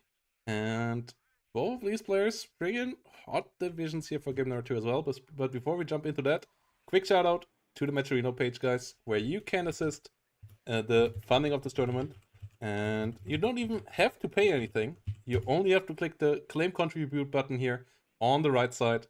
That adds 25 cents to the prize pool immediately, and it's paid by Metrino, not you, not me. It's money directly into the community from the outside without any of us having to pay anything. It's basically free money laying around. So if you want to help out the tournament, you can do that. If you want to help out with a direct contribution, you can do that up here with the contribute button as well. Big shout out to Tom Wigging and Fedda and 36 for coming in with $50 and $55 each. Much appreciated. And with that said, let's get back into the action here. GoldenPanzer coming around with the third US, the OG, the Juggernaut. And on the left side, we have the fast boys of the 76 VDV, the Raiders of the French nukes, coming in here with a lot of forward deployment and not a lot of things behind that. No helicopters, Yeah, no tanks, just some heavy planes. yeah, and looking at the deployment here, I mean, this is naturally, of course, going to be very aggressive, but against third armored, that's maybe like the maximum case scenario of aggression. Like there is the third armored's opener consists of American scouts who don't have AT weapons, Bradleys that are expensive and often taken on zero vet, so they can't really, the recon Bradleys can't really necessarily fight long battles. Kiowa warriors, which are expensive, powerful, fast, and also pretty vulnerable. And then that's really about it. You have the standard traditional HA Abrams here to taking 310 points away from the opener. But outside of this, GoldenPanzer is gonna have to basically just keep a hold on the game for like 5 minutes. Any means necessary. Are we talking Apache micro, plane micro, tank micro? Whatever it's gonna happen, it's gonna be a sprint for Darkneutron to try to get the game together. Try to get the map together before the third armored actually gets itself up. I would dare to say that probably GoldenPanzer not picking the first division here, and 76th has so many hard counters. The LGB bombers, and in close ranges you have the Usilenye, the Desant Usilenye squads with two different slots for AT weapons, Rasvedka BMD3s, BMD3s, and they have the Conquer's M missiles for 23 penetration. And in general, the way that 76 fights its late games is by just filling the map with these pretty expensive but still very powerful infantry fighting vehicle units. Whatever third is going to do here, whatever GoldenPanzer manages to do there, I dare to say that they are fighting from a significant back foot. Yeah. Duats Fagot here coming in. Dejan Spetrat coming in as well. The carryover warrior maybe killing a transporter 2 would be helpful. The buff to the Dejan Spetrat helped out 76 a lot. That unit was at 120 points before, and that made it basically unaffordable. It went down 30 points to 90 points, and that's still a lot for an infantry units. But it's a good recon unit with AT and AA, and that can help out, for example, against the Kiowa Warrior. Kiowa Warrior, though, starting with an instant kill against the Luat Svagot, that helps out. GoldenPanzer getting his Bradley here into the front line. Kiowa Warrior with another attempt in the south, does fail there, and now is out of missiles. So, not the most impact here, but at least it did get a kill and is now able to disengage back to the rear. Bradleys and some infantry here coming out for GoldenPanzer in the south. The M1A1 HA investment is interesting. I don't like it. I think a Yeah, normal M1A1 would have been the same, because the only thing that can kill it realistically for both of those tanks is either side shot with an ATGM or the LGB bomber, and both of those get one shot by those things anyways. So might as well take the cheaper one, because firepower wise, you one shot everything on the other side with both as well, and then the 45 points difference that you would save on the normal Abrams would be pretty helpful here. yeah, it's just bad. I don't get why take the HA Abrams. Don't even take the card. It's not in this matchup. It is a complete negative, in my opinion. Now, a BMD3 got taken out by a Bradley. Bradley is currently on low cohesion, kind of catching their breath. And Desan Petrosvedka spotting the HA Abrams currently, but with enough recon, the HA Abrams can open fire. Conquer's missile flying towards the HA Abrams, dealing 1 damage. Yeah, frontal hit there. Kiowa Warrior pushed back by the Dejant Spectre. And that's the issue there for the Kiowa Warrior. Easy, high hit point, AA missile can push them back quite quickly. The Bradley's slowly pushing forward. We have a CV coming in. The third US here just wants to get a stable frontline setup. And then slowly but surely get enough mechanized units out that the enemy just runs out of capabilities of killing them. The double fighter is an interesting thing as well. It's protecting the HA, but those fighters can be overwhelmed by the other side. The MiG-31s, one of the few fighters that actually can deal with the F-15, A8, with the MRAMs, the AIM-120s. And Bradley goes down here in the south to a Fagot missile. Really cheap counter there, 45 points, one-shotting Bradleys. That's quite annoying here for GoldenPanzer. Fireteam Dragon didn't even spot the Luat, and is now trying to push forward. Recon would be really helpful. A second M1A1HA here. So, yeah, it seems like GoldenPanzer plays it like the usual mech versus mech game, where we currently see a lot of HAs, because the HA is fantastic when it deals with tanks. It's really solid against IFVs, but against a lot of other, against the targets that can kill it on the other side here, it's not actually that helpful. Yeah, now the expensive and like very limited in numbers opener here for GoldenPanzer getting sniped away by the Su-24AT2. Now this one is one of the better AT missiles on the packed side, 30 penetration, 4,000 range, and 50% accuracy. And just the taking of the air supremacy by Darkneutron in the opener here. Now F-15 is going out there and trying to challenge. Likely gonna get a kill there, but has to be careful. MiG-31 is pretty close, and that one has a lot of missiles. It's not the most accurate of missiles, but it's good enough here to kill the Eagle in the end. Su-24HE coming around now for the south with a big bombing run. Kind of overkilling a fire team there, but killing it nonetheless, and will get out alive. And yeah, MiG-31 showing why they are so scary. Fast and strong, hard-hitting missiles there. And yeah, the accuracy is low, but eventually one will hit, and then your F-15 will be combat inefficient. Kiowa Warrior, a bit overkill here as well in this matchup, as it doesn't have any expansive units to kill, but you kind of needed to stop the enemy opener, so it made sense to buy it. Goes down now to the Spectre. M1A1HA pushes into the fight here without any support close by, but is actually succeeding right now in dealing with the Spectre. So that's a 90-point unit taken off the battlefield. That's nice. BRDM-2 Conquerors got killed off as well. The HAs so far doing their job and slowly taking out a couple more red units. But there comes the LGB bomber, and there come the Eagles and the Phantoms. They need to be here in time. They get the kill. Okay, this is big. This is really key.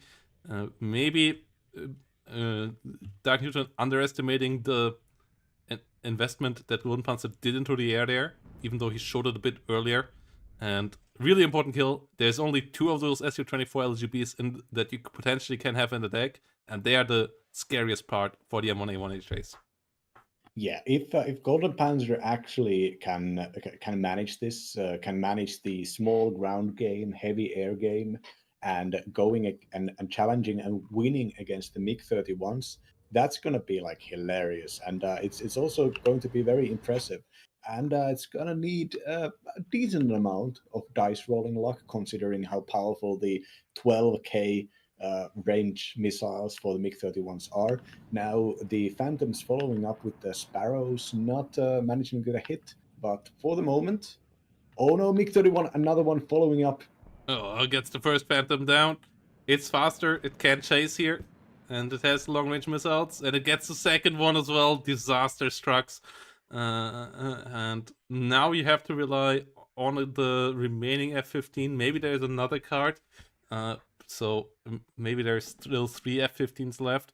And the AA that you get. And the AA that you get as 30 US on the ground, that's not fantastic if you have to deal with high altitude planes. You get pivots, you get stingers, and you get the Chaparral. And the Chaparral is pretty good against bombers that dive for their attacks or slow-flying planes. All of them are good against helicopters, but against fast-flying, high-flying planes, they're not that good at actually getting a shot off and a hit as a follow-up, and that means that losing the Phantoms here is pretty painful. Yeah, the Phantoms, in my opinion, are the more cost-effective fighters available. They have a bunch of missiles. They're only 185 points expensive. Now, another Su-24 diving in here, catching a Bradley. Desant Spetsnaz providing a very good optics here for not exceptional optics, but the standard ones for Darkneutron. Now Darkneutron's infantry moves slightly further away and spots another target if the plane wants to come by. Yeah, coming in now. 30 damage missile. Shot goes out. Okay, it tried to hit an M35 transport. Even if that would have hit, it wouldn't have been impactful. F-15 tries coming out on the other side, but realizes the Su-24 already too far away. Will go home as a MiG-31 AA is being called in again here for long range for CQC missiles. And the long range missiles with 8 damage and 712 suppression. Basically, size of a lot of the ground-to-air missiles launched from a air platform, as the MiG-31 is just an absolute monster of a plane. Agility maybe a bit too high on WARNO still, as yeah, it's quite the bus. BMP-3 here, or BMD-3 rather, with low frontal armor, but a good autocannon and a great ATGM, Conquerors M. Really helpful if it can get a side shot here. It will kill the M1A1s, which a normal Conquerors wouldn't be able to. And it also still deals some damage frontally, at least, with its 23 pen.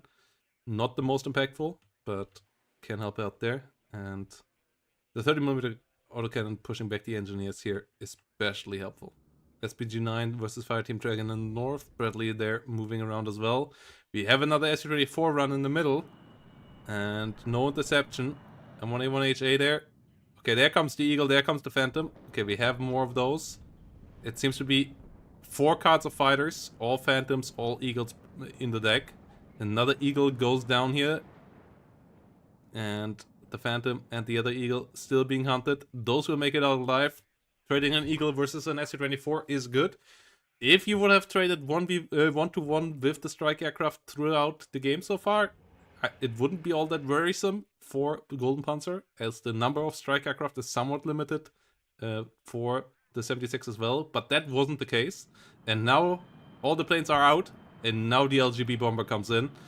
And the M1A1HA is spotted, bombs are out, and it gets the kill. Searching for another target.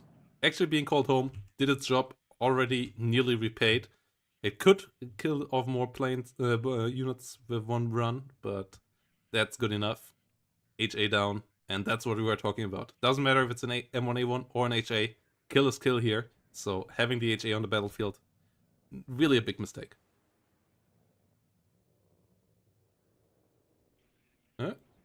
Chlorite? Yeah, sorry, I was putting some toast in the oven.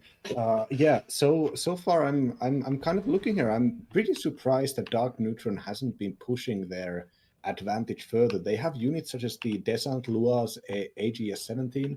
They that could maybe stretch the front line a little bit further down south around Delta. And now GoldenPanzer is going full on air turtle, not realizing that they have lost the air fight, buying the chaparrals here. But like, what is GoldenPanzer's plan for the future here? It's pretty clear that Darkneutron is completely okay sitting back with their infantry recon all around the place and sniping at the enemy with the Su-24s. What is anybody's plan here outside of Darkneutron's plan on sitting at +1, probably at +2 at least, by capturing the middle?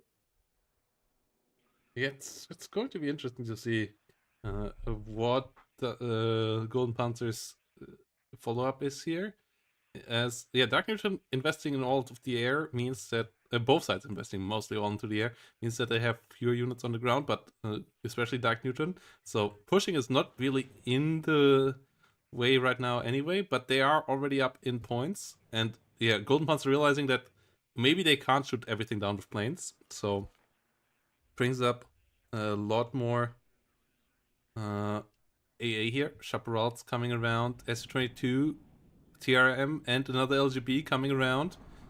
LGB will hit the Chaparral, and the Chaparral's not able to hit the SU-24 TRM with the thermobaric bombs, so good hits there. Ooh, LGB number 2 is down though, and that limits the threats here for the heavy tanks on the other team. It costs all the fighters, Phantoms dying in droves, and Eagle down as well, but at least both LGBs are down. So that means only the HE SU-24 and the TRM and the SU-24 AT are still there. The AT is scary, but it can't quite one-shot the M1A1, so it's a bit of an ease up on where your armor can go now. It's still not security from the air threat. There are still a lot of planes, and you sacrificed all your fighters for it. But with the Chaparrals pushing with all of this now, a good amount of M1A1 could maybe secure a lot of ground. Question is, can you get that up in time? +3 now here for the other side. And we only have one M1A1 on the battlefield right now. So we are far away from the blob. There are still 26 minutes here, but the tick is going on for the other side right now. And getting a good tick on this map here isn't easy. Yeah, and this map is like this is the promised land of defense in depth ATGM fighting. You have so many sidelines, you have so many corners, so many angles, and so many forests. You can put Concourses, stealthy Concourse missiles, powerful BMD-3 missiles.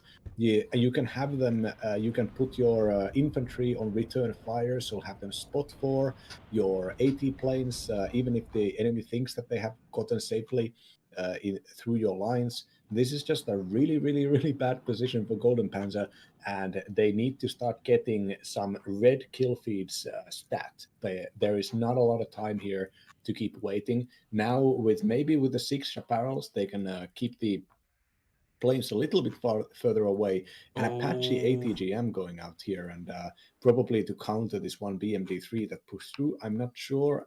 Yeah, I think GoldenPanzer probably spotted it with the MUD CV at the least. Yeah, but 2 Chaparrals going down here again, and that's just bad news. Like, it's okay losing the fighters if for killing the 2 LGBs if you then have the follow-up of the Chaparrals behind your blob, but the Chaparrals pushing out in the open with nothing between them and the enemy, that's just a big mistake. They should hide. They should be fearful, and GoldenPanzer is not deploying them like he has no frontline at all, but that's how he should do it, because there's nothing here going on for him right now. There are only a few key units, and the BMD-3 killing off 2 of them is really, really painful. MiG-31 AA coming around for the Apache. Apache not hiding away. Igla there is around too. Chaparrals coming in. Get the kill at least. Apache has to be careful with the Igla. Will get out of range here in time. So at least that's a victory. SU-24 AT coming around as a follow-up. And nearly finds another Chaparral here. Conquers, loses line of sight as well. Apache has to be repaired. Finally, another M1A1 coming around. Another Apache too. As the Bradley in the center trying to help out. Scouts being pushed back. So few units on the battlefield for 3rd US here. And it's going to be tough here, as now the spam is on the ground starting for Darkneutron, and GoldenPanzer doesn't quite have the units in position yet. Yeah, there's 2 Apache ATGMs here, but those, first of all, without the rockets, they are going to be inefficient in dealing with the infantry quickly. So their task is likely to snipe out the BMD-3s and such. Another Chaparral gets taken out with a second wave of planes getting in here. Another Chaparral gets taken out. The thermobaric plane does not drop its bombs. doesn't even get targeted by the remaining air defense. Apache going out there very close to an Igla. Oh, eats a lot of damage. Apache goes down. Chaparrals take a lot of damage as well. And yeah, this is tough here. S24 AT still flying here in the rear. 50 cal Jeep slowly pushing forward. Conquerors will come in from the other side. We have 2 more Chaparrals now being bought. But yeah, they should stay in forests. That's the issue here. The Chaparrals staying out in the open field, meaning that they always get spotted, and then the long range AT here with Fire and Forget can just shark around the edge, shoot the missile, run away before the Chaparrals can efficiently counter, and just get the kill there. And now the big BMD2 wave comes up, and the +1 here still ticking, and GoldenPanzer far away from getting a critical mass onto the battlefield here right now. Yeah, the number of BMD2s here, even if you lose like 3 of them per engagement, as long as the engagement manages to stun or even destroy an Abrams, it's going to be worthwhile. There is so much stuff in Darkneutron's deck that just has not been bought yet because it hasn't been there hasn't been necessary. It hasn't been necessary to buy them as replacements because not a lot of stuff has been dying so far. The expensive units that GoldenPanzer is microing here with the Apaches, the F-15s, and the HA Abramses, and are constantly falling victim to these waves of air attacks. Darkneutron managing to take out the powerful fighters of the Americans, and now it's all up to go. Can GoldenPanzer actually beat the odds, the very real and very like difficult odds? Because at this point, I can't really see it. E-Bomber is coming around for the next Chaparral. Chaparrals engaging the MiG-31s, at least reducing the number a bit, but another one of them likely is going to go down. TRM coming in for the same one. Okay, that's a bit of a mistake there. Could have even killed off another one, likely. Chaparral, can they find a kill there? No, only one MiG-31 going down. And the Chaparral, the AA number here, the fighter's all down. The Chaparral number is going to stay limited as well. The attack planes on the other side not getting reduced. That means the MiG-31s just and the Su-27s at force at some point can come down every time they reload and just hunt something down, like the M1A1 there, getting killed off by the Su-24 with 1 hit. Okay, there's still an Eagle remaining. Comes in way too late though, and yeah, won't likely be able to get the kill here. Okay, Caster Curse strikes again. At least that one is down, but it's another M1A1 that you have to replace. 19 minutes, 40 seconds. 800 points already up here for the opponent. You need to stop the tick. You need to get a combined arms onto the battlefield. This is just a painful game here for the 3rd US. Yeah, we can see like Darkneutron's mass of forces is sitting back and not doing anything because they don't have to. They are sitting behind a +2. It is GoldenPanzer's job to play aggressive here, and we're seeing like the Descent Usilenia reinforcements down south, and there are lines like Darkneutron could, if there was a breakthrough in the middle, Darkneutron could just save some units in Gulf, and whenever the breakthrough happened, just counterattack from the side and go to Delta. And this is what you can plan for with the massive numbers advantage. And now with the middle attack happening here, losing your BMD3 immediately, but just suppressing away the only Bradleys that are fighting means that the rest of the fight is Darkneutron is just going to win this. There are not enough units in defense. The Apaches could maybe do a lot of damage here, but the Apaches were lost already. Yeah, another Apache ATGM. M1A1s are pretty far back. Yeah, another Apache coming in, but the MiG-31s are still around. The Chaparrals are still all sitting out in the open fields instead of on the edges of the forest where they should be. And yeah, another M1A1HA being bought. That's another 145 points. That's a recon scout here, or with transport, or Fireteam Dragon that you could have had on extra instead of, and next to an M1A1 instead of the HA. And it doesn't really give you anything extra in this matchup. Apache ATGM moving forward, immediately runs into the Eagler range again. Has to be careful there. as there are too many Eagles around, and you need to kill a lot of BMP2s to pay off for the Apache. You need to kill 5 of them. BMD3 goes down at least as well. M1A1HA pushes a bit forward here, and the Apache at least stays alive for now, even though it's getting routed. F-15 in the skies here. Chaparral slowly following up, but it's a scout and 2 tanks right now. Fireteam Dragon there in a decent spot as well. M1A1's pushing forward, but they now lose the scouts. And yeah, they would have an extra scout if this wouldn't be an HA. And that would be quite helpful right now. And that would be 3 extra scouts that would have been on the battlefield right now if all of those would have been M1A1s. And yeah, the performance difference is just not given here in this matchup. Su-24 ATs coming around. F-15 trying to retaliate. Chaparral not managing to do it. And MiG-31 on the hunt there. Gets hit against the F-15.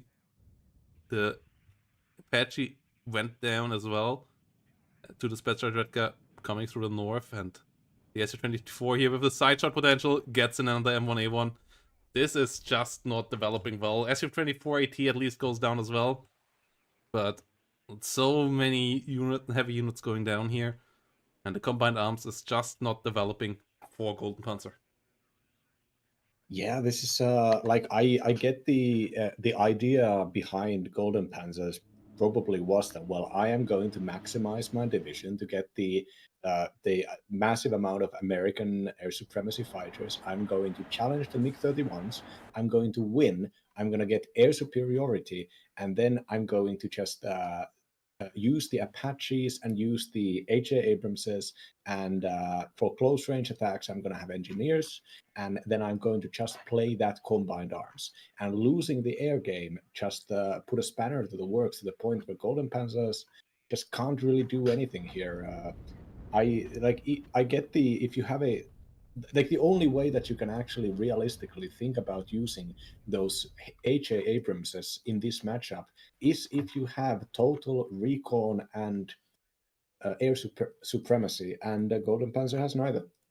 Yeah, and the units here getting pushed back. The Chaparral usage in this game so suboptimal as well. Them being picked off so easily by just being revealed constantly and not being concentrated to ambush enemy air when it comes up. So the enemy could just always play with full-on knowledge of the enemy air defense. And then, yeah, the fighters coming in also maybe before the Chaparrals come up. Like, instead of waiting for the game to escalate a bit and you having 4 Chaparrals on the battlefield to maybe bait the MiG-31s over when the air clash happens. It happened without any ground air defense, and then the MiG-31s just could fly the long curves that they need to actually just shoot down every single enemy plane. And without planes, this is already tough enough. And then if you mess up the Chaparral usage even further, your M1A1s will get picked off eventually by an Su-24 AT or an LGB or an HE. And you can't afford all that much if you buy the Apaches as well. Like, it's every single of these units cost a minute or so of income, and then you don't have the support. No infantry, no artillery, no recon, and the game just doesn't get played like that. Yeah, I think it's quite funny that GoldenPanzer, who of course is Pakistani, that GoldenPanzer's attack gets stopped immediately by losing air supremacy at the earliest parts of the game. It's a funny little coincidence here. Of course, that's what happened with India, and right now, Darkneutron playing this carefully. Even the BMD2s are back. Like, with BMD3s, BMD2s only have 3 missiles, so they can't really engage for that long. So Darkneutron sending them right at the back where they can't be spotted by the enemies to refuel, resupply. Yeah, there's even like the slight incursions down south with the Descent Usilenie. Like, nothing is happening over there, but meanwhile, straight up in the middle, a bunch of Spetsgruppe V units are moving into Proto select them and shift click, so or press shift. So you can show there is the path where you can climb up to the delta position. There's a little path there.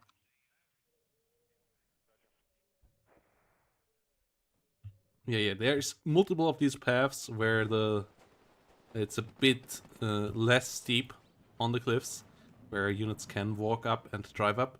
And here we come again. The air formation comes in for holding the southern area, hitting the infantry and the Bradley without retaliation. MiG-31 sticking behind there, but there are no planes around anymore to really challenge them. And here we have a CP MUD coming in the north, 1,400 points already, 12 minutes remaining, and that means GoldenPanzer would have to roll over everything here right now, but we talked about how many replaceable infantry units with cheap IFVs and HGMs Darkneutron can bring around. So if you are reliant on heavy armor that can't get stunned down, that's just not going to happen. And AT and TRM coming around here, the thermobaric bombs getting rid of the MUD CP, and the Su-24 AT a threat here for the M1A1 as well. The ones in the center getting pretty stressed out already. The Nonnas helping out here, laying a smoke screen, and the +1 is going to shift back to a +2, +3 likely soon as well. The Spetsnaz GRU and Spetsgruppe V here just taking the frontal assault, but the smoke is even unnecessary. There is nothing there to defend, and this is just not 3rd US's game. Really good counter pick here with the 76 out of Darkneutron, and especially well executed play as well. The 3rd US just not getting a foot into this game at all. Yeah, it really was. I wouldn't say that it necessarily came down to air RNG, because airplay is RNG, but you make your own luck. You are the one who chooses the planes and controls them. It's not as random as people like to think it is. The randomness is to a certain extent, to a pretty wide extent, controllable.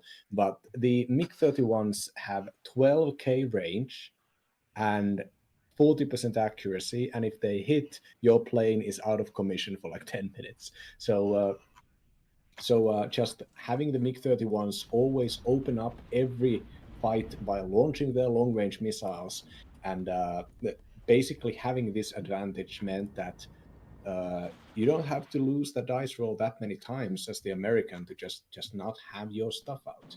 And Darkneutron also very careful, did not send the Su-27s out, 24s out there without air coverage, didn't fly them around, didn't take needless risk with them. Every single air attack, even the ones that have had slight failures with them, none of them have been irresponsible. And here I think we can see the lone fighter left, F-15 here, doing a little patrol. Yeah, trying to get the Su-24 out of the sky, which is coming in though for the M1. Okay, both sides failing to achieve their mission, but the MiG-31's now hot on its heels, and there are so many missiles flying out that likely eventually one will have a hit. And there we go. As the MiG-31 still had some R-33s left to get the kill there. And the HA Abrams does get stunned. Here we can see it repeatedly getting stunned by the designated BMD. So the super armor is not really that relevant when you're dealing with infantry. Of course, it's nice to be able to tank the hits, but the getting stunned or losing your cohesion as an expensive tank is you can't really keep on pushing after that. Because you're just going to get repeatedly stunned again and again. So even the HA choices here that we have been talking about, just repeatedly, I think, proven to be the wrong ones. I get that you want to be able to tank concourses, but it is the stun damage, really, that actually ends up killing all these super heavies. Yeah, M1A1 HA pushing through the north now again, trying to get a flank, but there comes the HE, there comes the TRM for the south. Okay, hitting once more empty areas, because there's actually not that much left on the battlefield. And yeah, the +2 here is already potentially good enough. Back to a +1, 8 minutes remaining here. One Su-24 gets shut down by the Chaparrals finally, but it doesn't really matter at this point because the 1,500 points difference is the thing. Even if GoldenPanzer stops the take, and even if GoldenPanzer maybe gets now a couple of cool kills, they won't Even be if able to Golden make the Panther, points difference up in time. even if Darkneutron commands all of their units to retreat and leaves the keyboard, even then I think that Golden Panther's not getting the points here. Yeah, 7 minutes 30. Even with a +4, +5, this would already become problematic with this little time remaining. And considering that it's even the Luats now for Darkneutron getting a +3 with the capture of the southern zone, the situation isn't improving. M1A1HA is forced to go south. And yeah, just too many heavy tanks. Like, this should have been a game where you maybe go a bit more on Bradleys, where you have 1 or 2 anchor M1A1s instead of trying to play around a single M1A1HA that is too easily killed off by one of the hard-hitting enemy units. And then you also don't have to worry about as much about the airplay.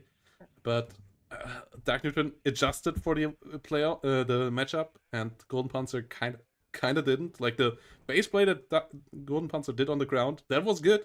It was just not what was needed for the matchup, and that did really break his back here, and will give Darkneutron in the win here on this map in a couple of minutes.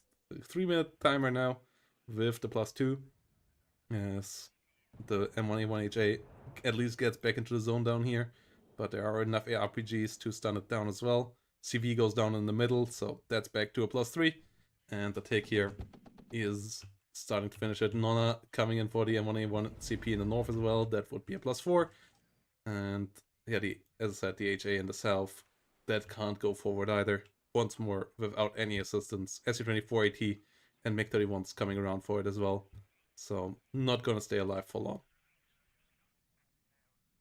Yeah, well, looking here, maybe you can see the last hurrah. No, wait, no, the F-15 was shot down already. I don't know. I didn't really And have there any. we go. CV goes down to the SU-24AT. A really well executed game out of Darkneutron. Like, this is how you play this matchup. A couple of the ground engagements at the beginning not optimal, but the airplay was supreme. The engagements there were fantastic, and he did play the ground good enough to keep the enemy contained. He focused on the sharp routes. He got the recon in the right spot to find those and stop the enemy from getting an air phalanx up that could maybe still attrition away the air in the later stages and allow the M1A1 death ball. And now it's a 40-second timer here with the +4. And M1A1 CP tries to roll into the middle to buy maybe a couple more seconds, but that is going to be it here. 35 seconds remaining on the take. Dejaniki BMD could jump forward there, making the M1A1's life hell as well with their RPG. They don't do that right now, but yeah, it's only going up to 30 seconds again here, and the +3 does continue.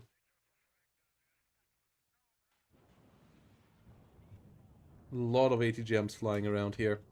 GoldenPanzer playing it to the end. M1A1 gets stunlocked there. Dejaniki now on the move forward. 26 seconds. The one in the south here rolling in alone.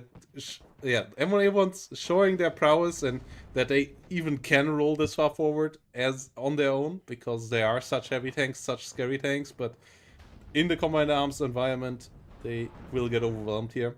CV in the middle goes down, and the last couple of seconds here ticking. GGVP, Darkneutron getting the draw after GoldenPanzer's quick game sense in game number 1 wasn't quite here for game number 2, and Darkneutron did win with the really well executed airplay. Yeah, you can look there's immediately an M1HA Abrams unit that got an incredible amount of kills here, but you gotta remember, like, the